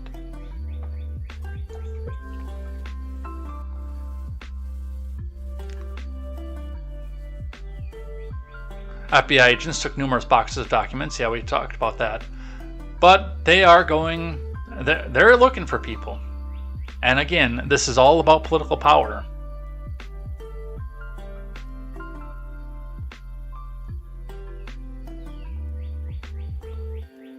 Alright, let's move on. Now, Gateway Pundit is not green check verified, but I was actually able to independently verify this as well. So we'll read from the Gateway Pundit on this issue, but that's because I've got the source material here. Matt Gaetz introduces the Disarm the IRS Act of 2022 from Cassandra Fairbanks, with him talking about it as well. Florida Rep. Matt Gaetz has introduced legislation to prohibit the IRS from acquiring or by purchase or otherwise any ammunition. It was recently revealed the IRS purchased $725,000 worth of ammo between March and June, which is why the damn prices are so high. Certainly it's troubling that in 2022 alone, the IRS has spent around $725,000 on ammo. So here's Biden's the Biden plan. Disarm Americans, open the border, empty the prisons, but rest assured that they'll still collect your taxes, and they need $725,000 worth of ammo, apparently to get the job done, Gaetz said during an appearance on Fox News last month. So listen. Biden has made it pretty clear he wants to take away our guns. What do you think, the deer you're hunting or wear Kevlar vest? What the hell you need 20 bullets for? A 9mm bullet blows the lung out of the body. No amendment to the Constitution is absolute. But while he tries to claw back at your Second Amendment, we're learning that he's quietly arming the government to the teeth. Federal agencies are buying up an unprecedented amount of ammo, but not for the FBI or the DEA. Agencies that we'd never even heard of are stockpiling ammunition like the apocalypse is around the corner. Do you know what the Railroad Retirement Board is? Doesn't matter. They spent thousands of dollars on 9mm bullets. Are we worried about train robberies? I'm not sure why an American taxpayer is buying retired conductors' bullets. The IRS is also loading up. They've spent $750,000 on ammo just this year alone. That's enough for a small army. I guess Zelensky has enough. The timing's strange. The country's going through an ammo shortage, and the government's buying up as many bullets as they can get their hands on. Is that related? Why is the Biden administration doing this? I don't know. Is Biden weaponizing the IRS again, like Obama did against the Tea Party? What does an accountant at the IRS need a firearm for? I'm going to pay my taxes, guys. I swear. Don't shoot. Congressman Matt Gaetz is a member of the Judiciary Committee, and he joins me now. So, Congressman, what the heck is going on here? Call me old-fashioned, but I thought the heaviest artillery an IRS agent would need would be a calculator. Like, I imagine the IRS in green eye shades and cubicles, not busting doors down and emptying Glock clips on our fellow Americans. Certainly, it's troubling that in 2022 alone, the IRS has spent around $725,000 on ammunition. So here's the Biden plan: disarm Americans, open the border, empty the prisons, but rest assured they'll still collect your taxes, and they need $725,000 worth of ammunition, apparently, to get the job done. I'm sure they have a couple agents that are armed that, like, kick down the doors of some white-collar criminals once in a while, right? But those aren't the guys that are going to kind of go out in a blaze of gunfire, right? These guys probably have lawyers. They'll probably, arrange something where they can walk in and get booked and leave. tax cheat isn't usually a term we hear alongside armed and dangerous, and there was a report that showed over a 10-year period, the IRS actually stockpiled $11 million worth of ammunition. That's why I'm working on legislation to put a total moratorium on the IRS buying ammo. I mean, when we used So, God, I can't believe I'm about to say this. Gates is actually correct on this, and yeah, there's no reason for all these agencies to do so, especially given the fact that they're under the purview of the executive branch. If they do need to send in an armed task force, they can borrow from the FBI. Except those people are too busy going and making trouble in Mar-a-Lago right now. I've been so tinfoily this, like, I look like the Pepe Silva guy right now. I've been so tinfoily on this entire one, but I do think that a part of the reason that they're coming in and buying up this ammo is to get it off the market, to keep the prices high, to keep you from being able to go out and run it. I don't think it's entirely nefarious. Well, that in and of itself is nefarious, but I don't think that they're planning on going out and riddling you with bullet holes, especially, again, since they have the access to the military artillery, because, again, under the purview of the executive branch. If they really need ammo, they go to the local armory, because they already own that. I do think that there is a level, and yes, of course, they're going to use that. But there is a level of trying to keep it off the market, to keep you from buying it. Oh, why is 9mm still $1 around? They're making it back and forth, front and back. They're making it like it's going out of style. There must be a huge demand for it. Excuse me. Keep the manufacturers from being able to keep up. I think that's an avenue to it, but as I said, I can bring the source material to you as far as the bill. And this is, by the way, what every bill should be. Right here, just like this. This is all the text of this bill. The header is longer than the bill. This is H.R. 8268, introduced by and sponsored by one Matthew Gates, who I can understand where they think that guy looks like Butthead, because he kind of does. But regardless, our Florida 1 of the House Ways and Means Committee. The text. A bill to prohibit the Internal Revenue Service from acquiring ammunition. Section 1, short title, the act may be cited as the Disarm the IRS Act. Section 2, Internal Revenue Service prohibited from acquiring ammunition. Notwithstanding any other provision of the law, the Internal Revenue Service may not acquire, or by purchase or otherwise, any ammunition after the date of the enactment of this act. Now, this dies in the Senate. This dies in the House. This doesn't go anywhere, but this is what bills should be right here. One sentence. And you're done.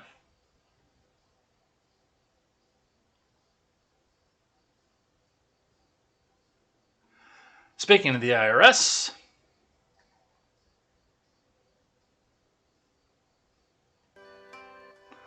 Ford Fisher tweets out, "The IRS is hiring new special agents."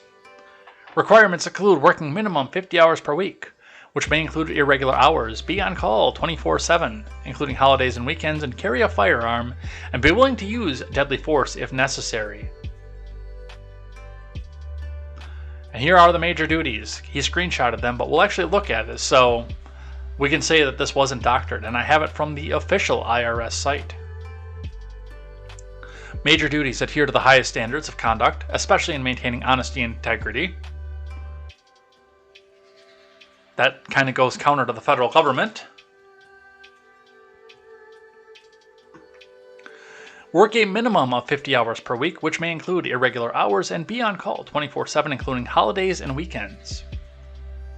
Maintain a level of fitness necessary to effectively respond to life-threatening situations on the job. Carry a firearm and be willing to use deadly force if necessary. Be willing and able to participate in arrests, execution of search warrants, and other dangerous assignments. And no, that's not doctored.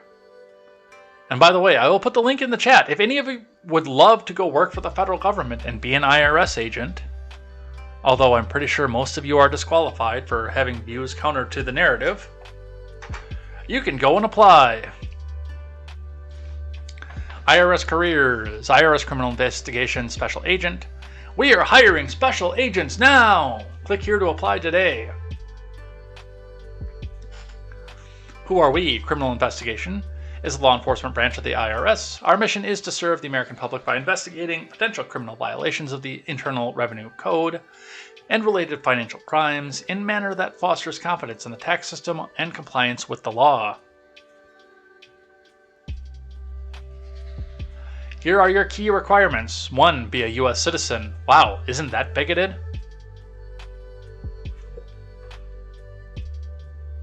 2. Be 21 years of age by the time you complete the training academy and no older than 37.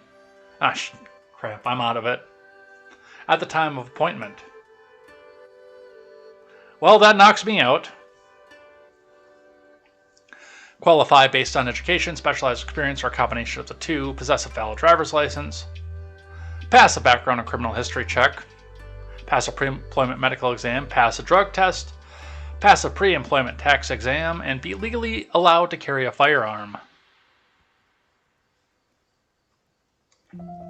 And there are the major duties that we talked about.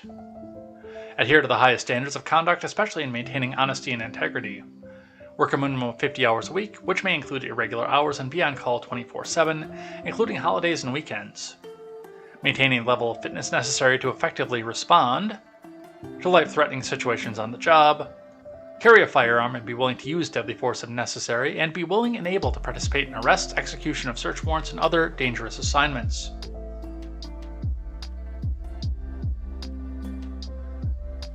So yes, if you are between 21 and 37, you can be just what Uncle Sam is looking for, to go and rob people blind.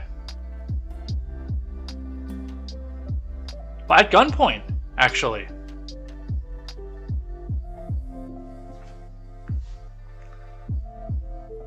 Be over 21 and no more than 37 and physically fit. Yeah, they're not going out there to intimidate potential tax cheats, and by tax cheats I mean people who are political dissidents. They're not going out there to intimidate them at all. From the Daily Caller, another one I don't use a lot because not green check verified. So we'll go over briefly off of this, but basically I just kind of want to touch on the headline and a little bit of this. We must fire the federal government. Carrie Lake calls for nullifying federal agencies. Based. From Nicole Silverio, Arizona gubernatorial candidate Carrie Lake calls for firing the federal government on Tuesday over the Federal Bureau of Investigation's raid on former President Trump's Mar-a-Lago resort in Florida. Well, I like the fact that you got there, but I'm a little bit disappointed over the fact that you did it over the religious adherence to the deity of your MAGA religion. Carrie, I was at this point long before you ever thought about going into politics.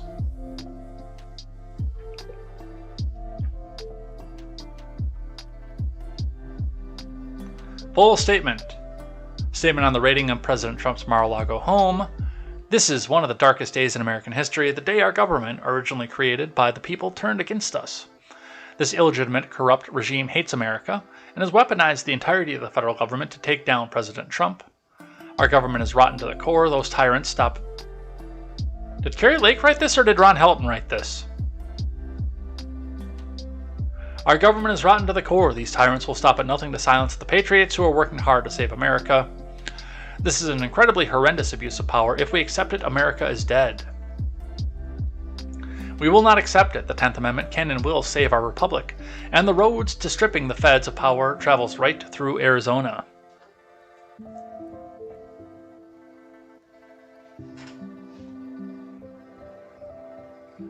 Here's one that should terrify you. It's another one from NPR. Because we said it, it must be correct.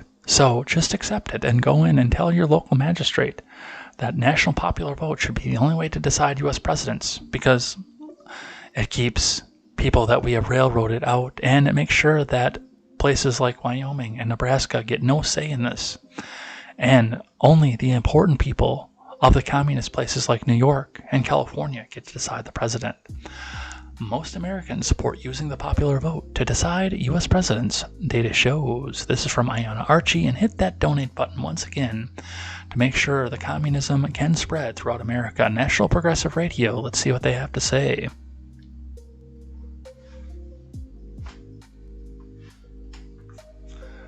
Most Americans support using the popular vote and not the Electoral College to vote to select a president, according to data from the Pew Research Center. About 63% of Americans support using the popular vote, compared to 35% who would rather keep the Electoral College system. Okay, well, put it up for an amendment then. Put your money where your mouth is. Because you do have to amend the Constitution. You have to have the 26th, is it 26th or 27th?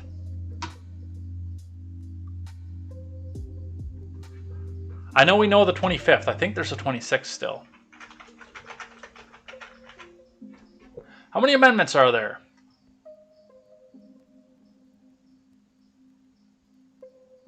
$33, apparently.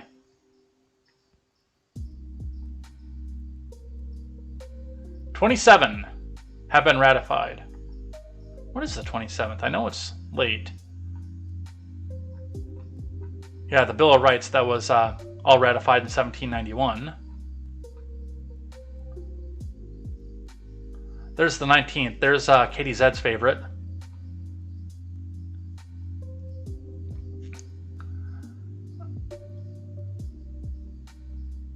The 27th was 1992, so it would be the 28th Amendment.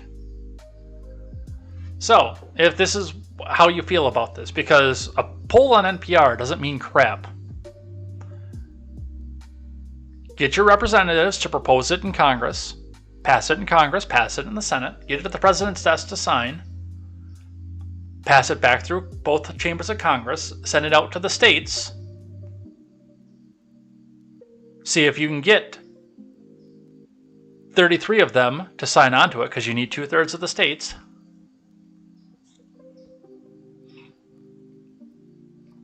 And then bring it back through the House, Senate, and to the presidency again. Which is, by the way, the process for an amendment to the Constitution. It is House, Senate, President, House, Senate, House, States, House, Senate. And I think presidency again after that. I think.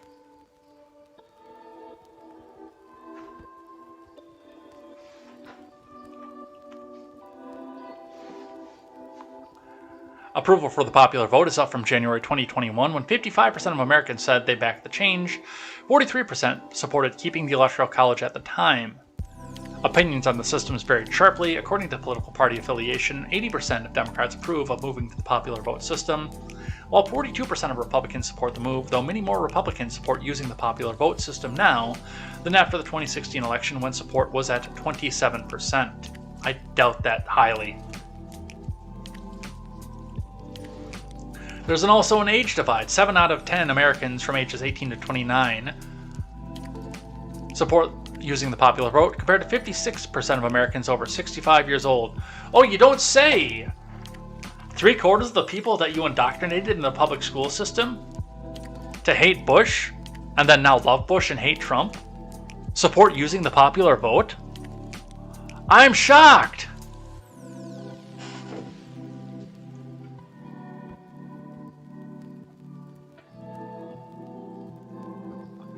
Once again, never going to happen. Let's talk more about Trump, because they're coming out here to try to railroad him more for that.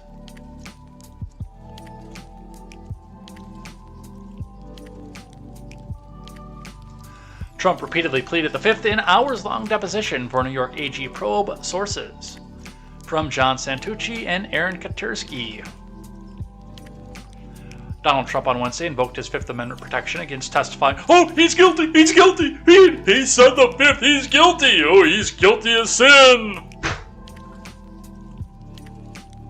And somewhere out there, Joseph Stalin, in a deep corner of hell, is reading the statements that all these Democrats are putting forward and beating off in a fiery corner in hell.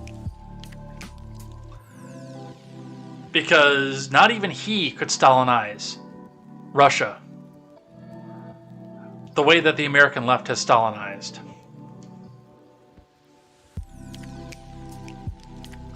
Joseph Stalin is in hell looking back at this saying, "My goodness, I was amateur about show trials and kangaroo courts, and you bring me men and I show you crime.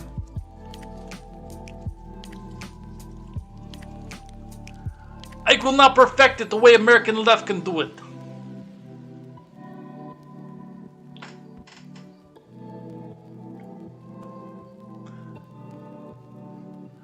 The former president was seen arriving at the AG's office in New York City around 9 a.m. local time and left about 6 hours later.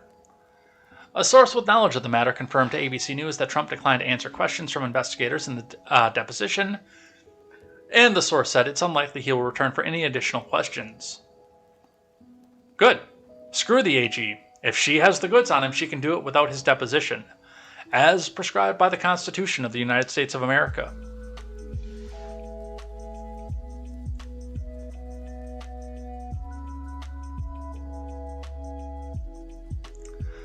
A spokesperson for AG Letitia James declined to comment.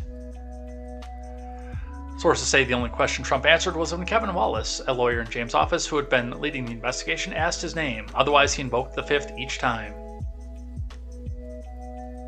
Good. Screw Wallace and screw James. From The Blaze, former federal attorney suggests Trump is guilty because he invoked the Fifth Amendment. The backlash is bipartisan. A former federal prosecutor triggered bipartisan backlash on Wednesday for suggesting that invoking the Fifth implies guilt. We read the story here. Trump announced he invoked the Fifth after arriving into the deposition. The statement explained, "I once asked, if you're innocent, why are you taking the Fifth? Now I know the answer to that question. When your family, your company, and all the people in your orbit have become targets of an unfounded, politically motivated witch hunt, of it's the worst, supported by lawyers and prosecutors, and the fake news media, you have no choice." What did the prosecutor say? Daniel Goldman, who served as an assistant U.S. attorney in the Southern District of New York for 10 years, suggested Trump is relaying guilt because he invoked his constitutionally protected rights. The Fifth Amendment ensures that people are not forced to incriminate themselves, but you don't take the Fifth if you didn't do anything wrong, Goldman said on Twitter. What a prick.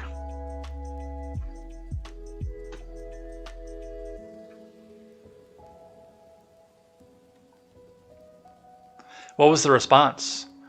New York attorney Eliza Orland said Goldman's remarks demonstrate why we don't trust prosecutors. Yeah, dude, for saying that, by the way, that guy should be disbarred.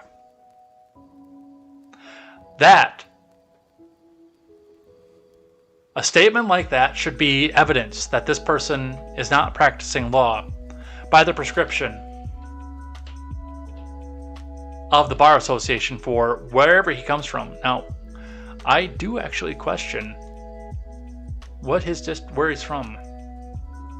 Oh, New York, so nothing's going to happen about that. Oh, look at that. Act Blue, secure.actblue.com, the slush fund.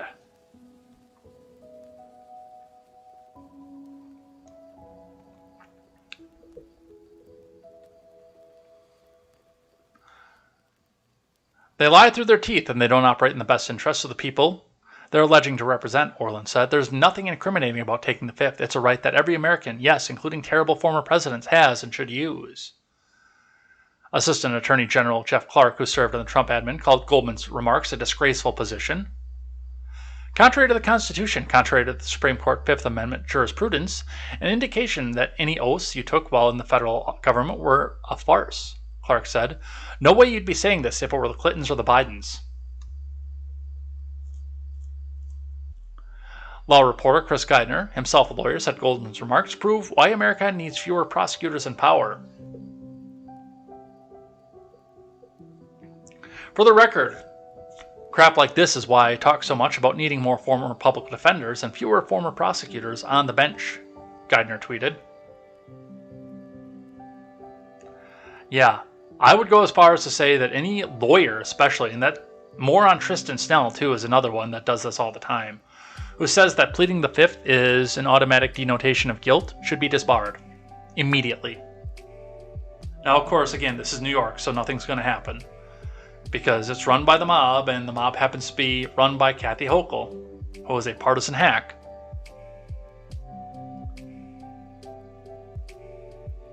But yeah, the New York State Bar needs to go look at this dude like yesterday.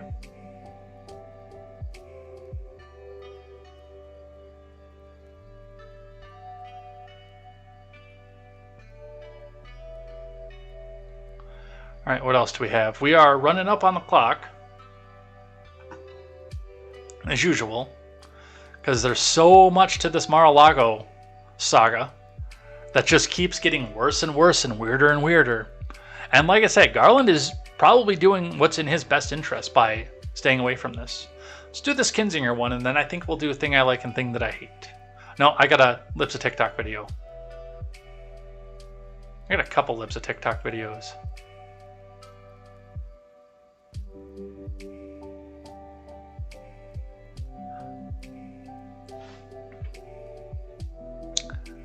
Adam Kinzinger tweets out, "This guy, Jeff Saran, was my co-pilot in Iraq and now an airline pilot. He has allegiance to Trump over his oath to the Constitution." And this is Kinzinger in a private group that he should be kicked out of at this point. One and done, Jeff Saran tweets out, posts out rather. This is a Facebook post, not a tweet. "So I have a member on here who was partly responsible for the former president of the United States residence being stormed by the FBI today. I say, F that anti-American POS. I wish I'd never met him or flew with him. He's a disgrace to the country and this group." Friend of the show, Millennial Other, says, "Why are you like this?" And I replied, and I typoed too when I replied, and I said, "He got districted out," although I said distracted. "So now he can go full scorched earth." From the Blaze, GOP Rep. Adam Kinzinger, Blastman, who flew with him in Iraq. He has allegiance to Trump over his oath to the Constitution. Dude, this guy does not give a damn anymore. He's going to go on. He's going to be on MSDNC and all the rounds, and he's not going to represent the people, so he can tell the people how exactly he thinks about them.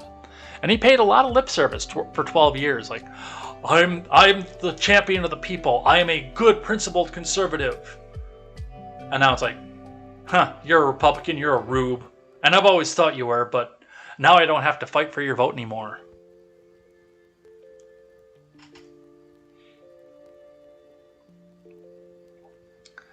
Kinzinger of Illinois publicly called out an individual who flew with him in Iraq, claiming the man's allegiance lies with the former president above his oath to the Constitution. "This guy, Jeff Saran, was my co-pilot in Iraq and now an airline pilot. He has allegiance to Trump over his oath to the Constitution," Kinzinger wrote while tweeting a screenshot that had apparently been taken from a private Facebook group. The screenshot showed remarks posted by individuals named Jeff Saran. We read the post already.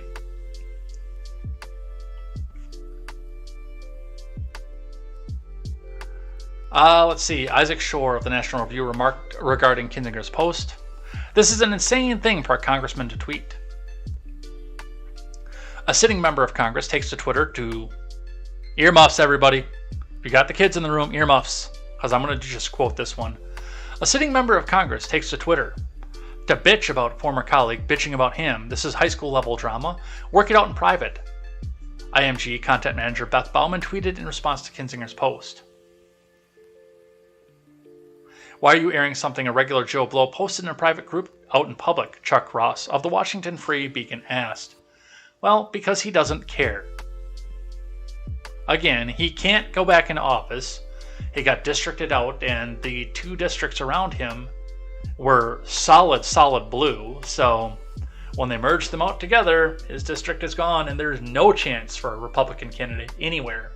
And you know what? If there was a chance, or if his district had moved, I guarantee you he'd be cozied up like a little cat around Trump's feet, and he wouldn't be on the January 6th committee. He's just like Ron Johnson, who I've called out on numerous occasions before. He is exactly like Ron Johnson. He curled up to the person who would give him the most power the quickest. And he doesn't care about anything else except for himself. All right, we are going to do a couple things I like and a few things that I hate. And then we're going to head out of here for the day. So let me rearrange a couple things here. So, thing that I like, number one, a slice of our childhood, has finally come back and fixed itself. Now, of course, most of you know that most of our Toys R Us stores around most of us around the country are now Spirit Halloween or vacant. The one in Janesville is vacant. I don't know about the one in Madison because I don't spend money there, but I know the one in Janesville is vacant and dead, but possibly not for long. Toys R Us reopens in 9 states. More locations coming soon. From Pilar Arias at Fox Business.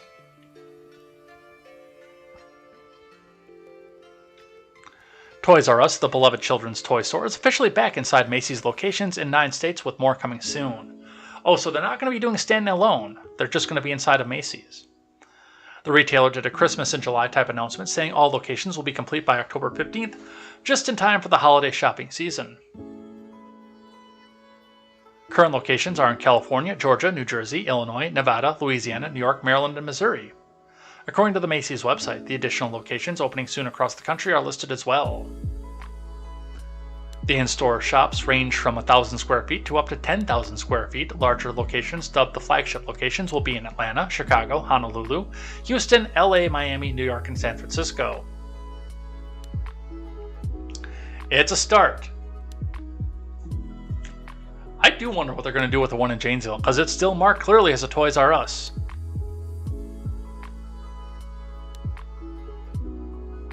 Macy's said the stores could add another 500 to 3,000 square feet during the holiday season to offer an even wider assortment of products. The toy company returned to Macy's after being acquired by WHP Global in March of 2021. So, it's not the big standalone buildings that you're going to see in the malls or on the side of the road or anything else like that. It is going to be a point of Macy's, which will give people a reason to go back into a Macy's.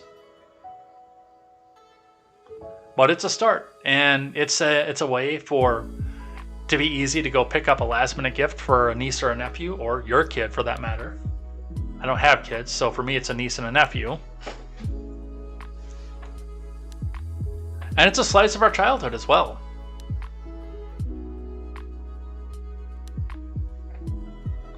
Thing I like, number 2. This video went viral a couple days ago. And I think that it's heartwarming, and I think that we need to watch it. So, context off of this before we watch the video. Hey, you're doing just great. Oklahoma Little Leaguer gets hit in the head and then comforts the pitcher who is shaken up afterward. Yeah, imagine that. Especially, I mean, baseball, not softball, too. You're full strength, full speed fastball straight into the dome. Now, luckily, got deflected by the helmet, and we'll see that in the video, but I mean, especially if you're a kid, how do you feel about that? Like, man, what did I do? It was an accident. Is the guy hurt? Is he gonna be okay? Well, let's watch and see if he's gonna be okay.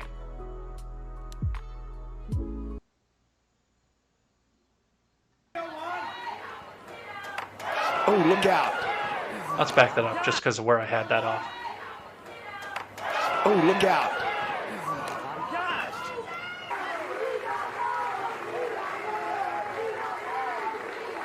It looks like it did take him in the cheek, actually. And then, of course, obviously he takes the base.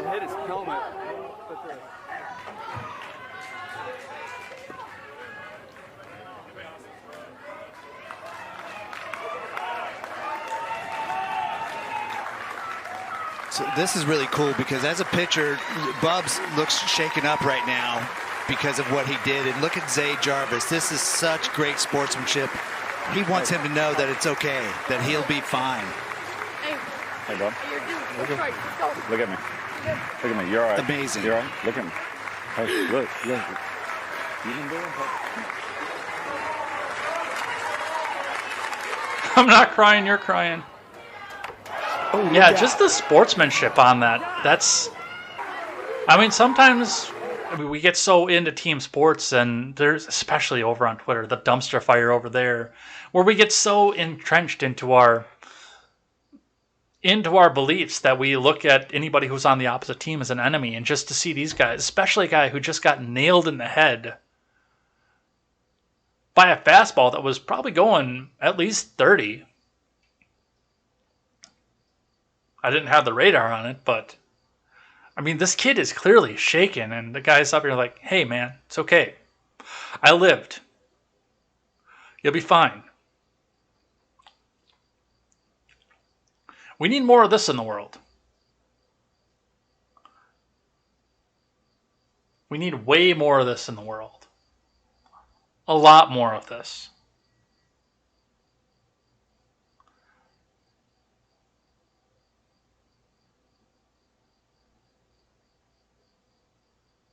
Yeah, it does look like he caught him. I don't know if it was in the cheek or underneath the eye socket, but it did get him.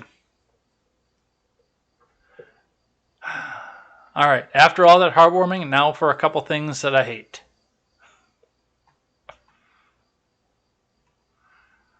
Thing that I hate number 1. From the war zone, The Drive. Another thing of Hollywood elites trying to tell us what we do and do not need. You don't need a full-size pickup truck. You need a cowboy costume. Although, ironically, I have one of those, too. And I do have a full-size pickup. Sitting outside. From Brett Burke. And, of course, they show a hipster with a big bunch of piercings and gauged ears in an ancient truck that he's driving, ironically. Just judging from the dash and the wheel, it's probably something from the 60s or the very, very early 70s. Not like what we're going out buying now. This is the golden age of the full-size pickup because the market demands it. And because the market is enormous and extremely profitable. The latest breed of pickup truck is comfortable, commodious, potent, and dare I say luxurious. I don't know, dude. I got an XLT. There's a little bit of luxury to mine because it's got the XTR package on it, but it's not luxurious. That's a working man's vehicle.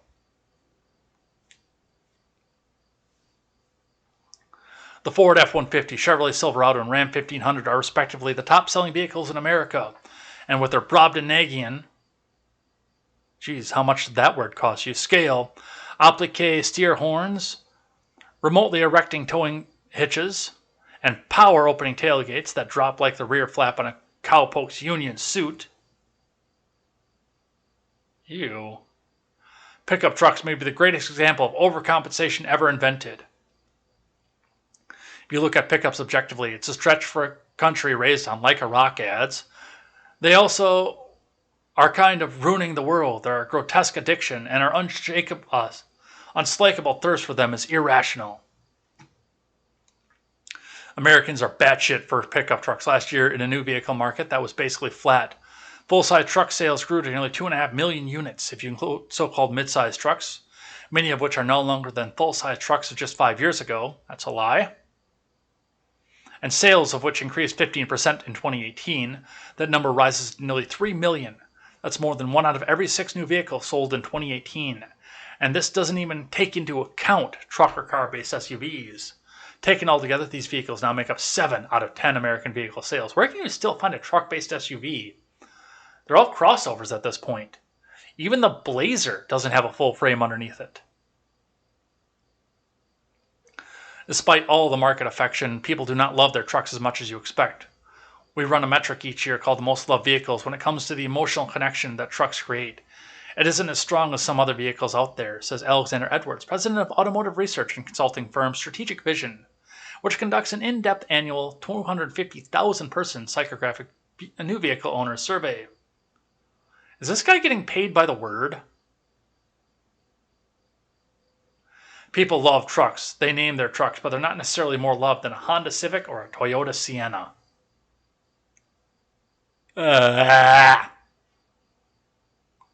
Look. I have a truck. I've had trucks as often as I could. Now, when I was poor, it was not always often the case. But even before I started to pick up and put my life back together, I had an S10. One of the little teeny tiny ones from, what year was mine? A 97?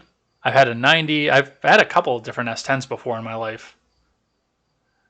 But I've had a truck. And part of the reason for that is you can work with it.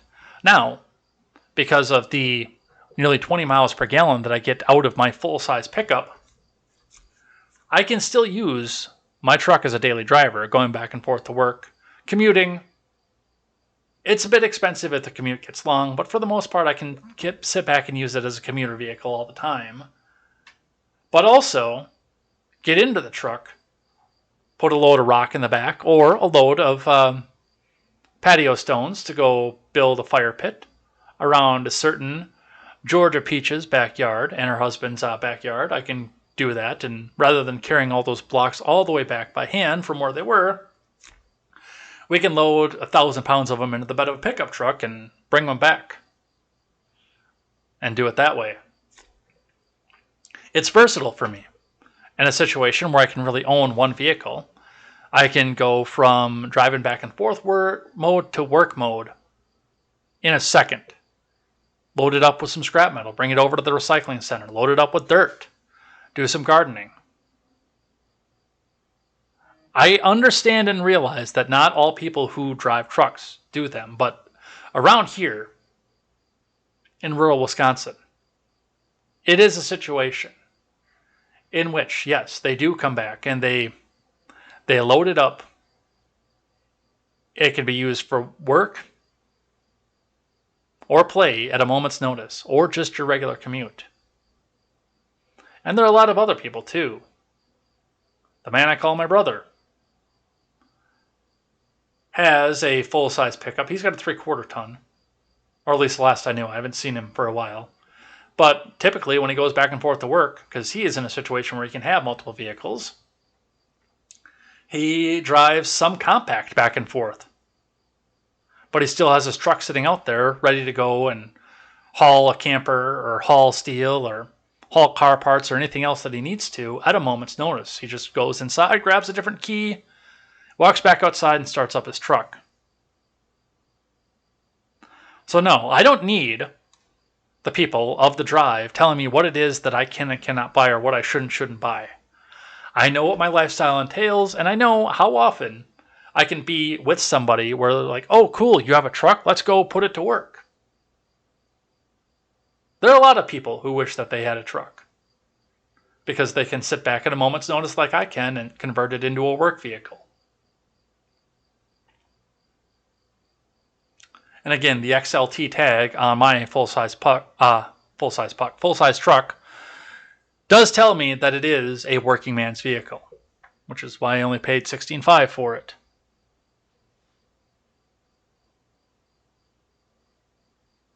So that's what they have for that. And we've got a couple more things that I hate. Patton Oswalt, proving again how much of a horse's behind that he is. Patton Oswalt, not just a wife snuffer, but a public sexual objectifier of children at SDCC2. Let's listen. And also, by the way, with these two videos, Maps is currently trending as well.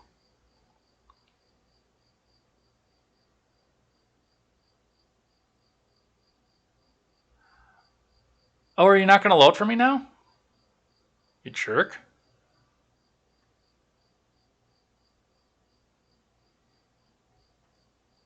Now let's go try this. Wolfhard, an actor born with the greatest porn name ever.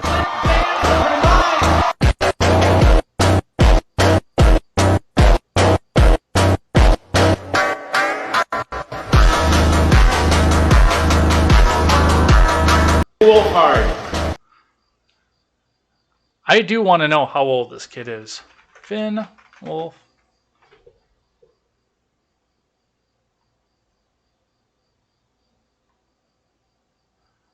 So he is 19. He is technically an adult, but still. Apparently he was in Stranger Things, which meant that while he was doing this, he was portraying somebody who was far, far in age as well. Sierra Whiskey says, can we someone take a look at Jeffrey Epstein's island guest list to see if Oswald made an appearance?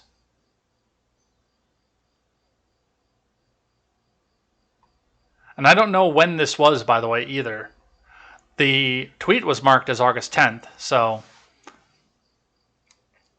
But yeah, the kid is 19, and he's being joked about this like this by... How old was Patton Oswalt? In his 50s?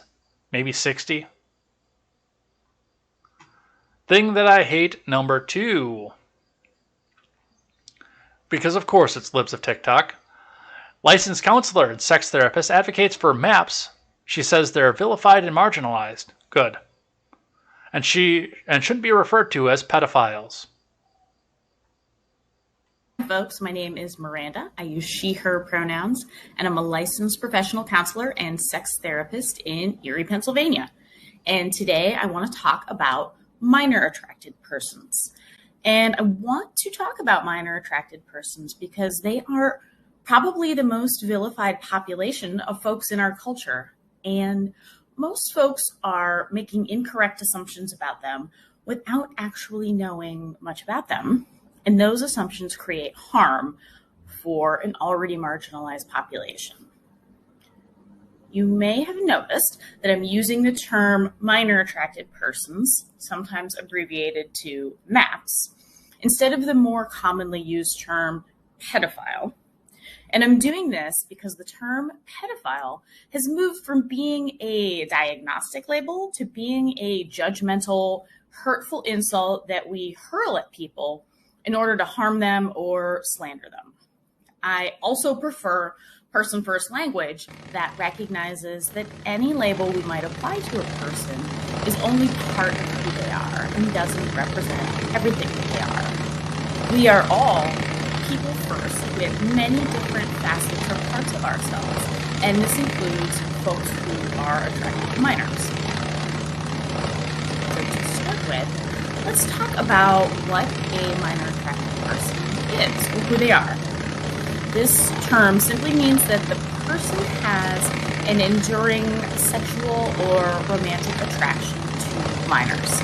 They've not chosen this attraction, just as the rest of us have not chosen whatever our attraction is. You don't get to choose to be heterosexual or to be gay or whatever you are. And you don't get to choose to be a minor attracted person. Some minor attracted persons are attracted to a specific age range of minors, while some are not. And some minor attracted persons are exclusively attracted to minors and are not attracted to adults at all. Some minor attracted persons are also attracted to adults.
folks. My name I is have to go back and do Miranda. all that again because I just looked over out of the corner, realized that I took a drink and hit the button again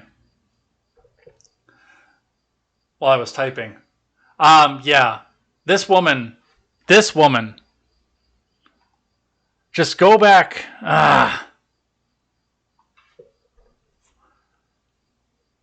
And she's for the Department of Corrections too. And my big thing is you know what? You go with a speech like that. Yeah, come around my niece and my nephew and have that kind of speech and those kinds of thoughts. And I mean, it's not going to turn out well for you. If I don't get for you outright, my brother-in-law will. And that I can promise you.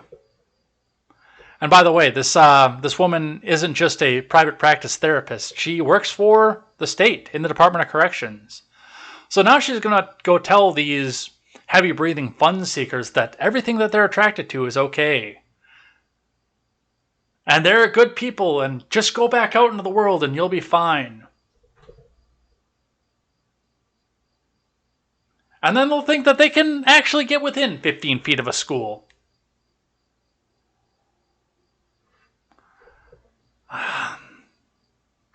Well, now that I have no more faith left in humanity, let's get out of here.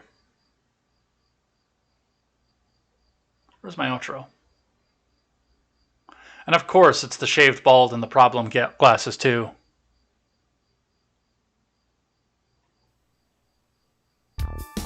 Yeah, Ron Helm's like, yeah, maybe that's a good thing that I forgot to hit the microphone. I might be censored after what I had to say there.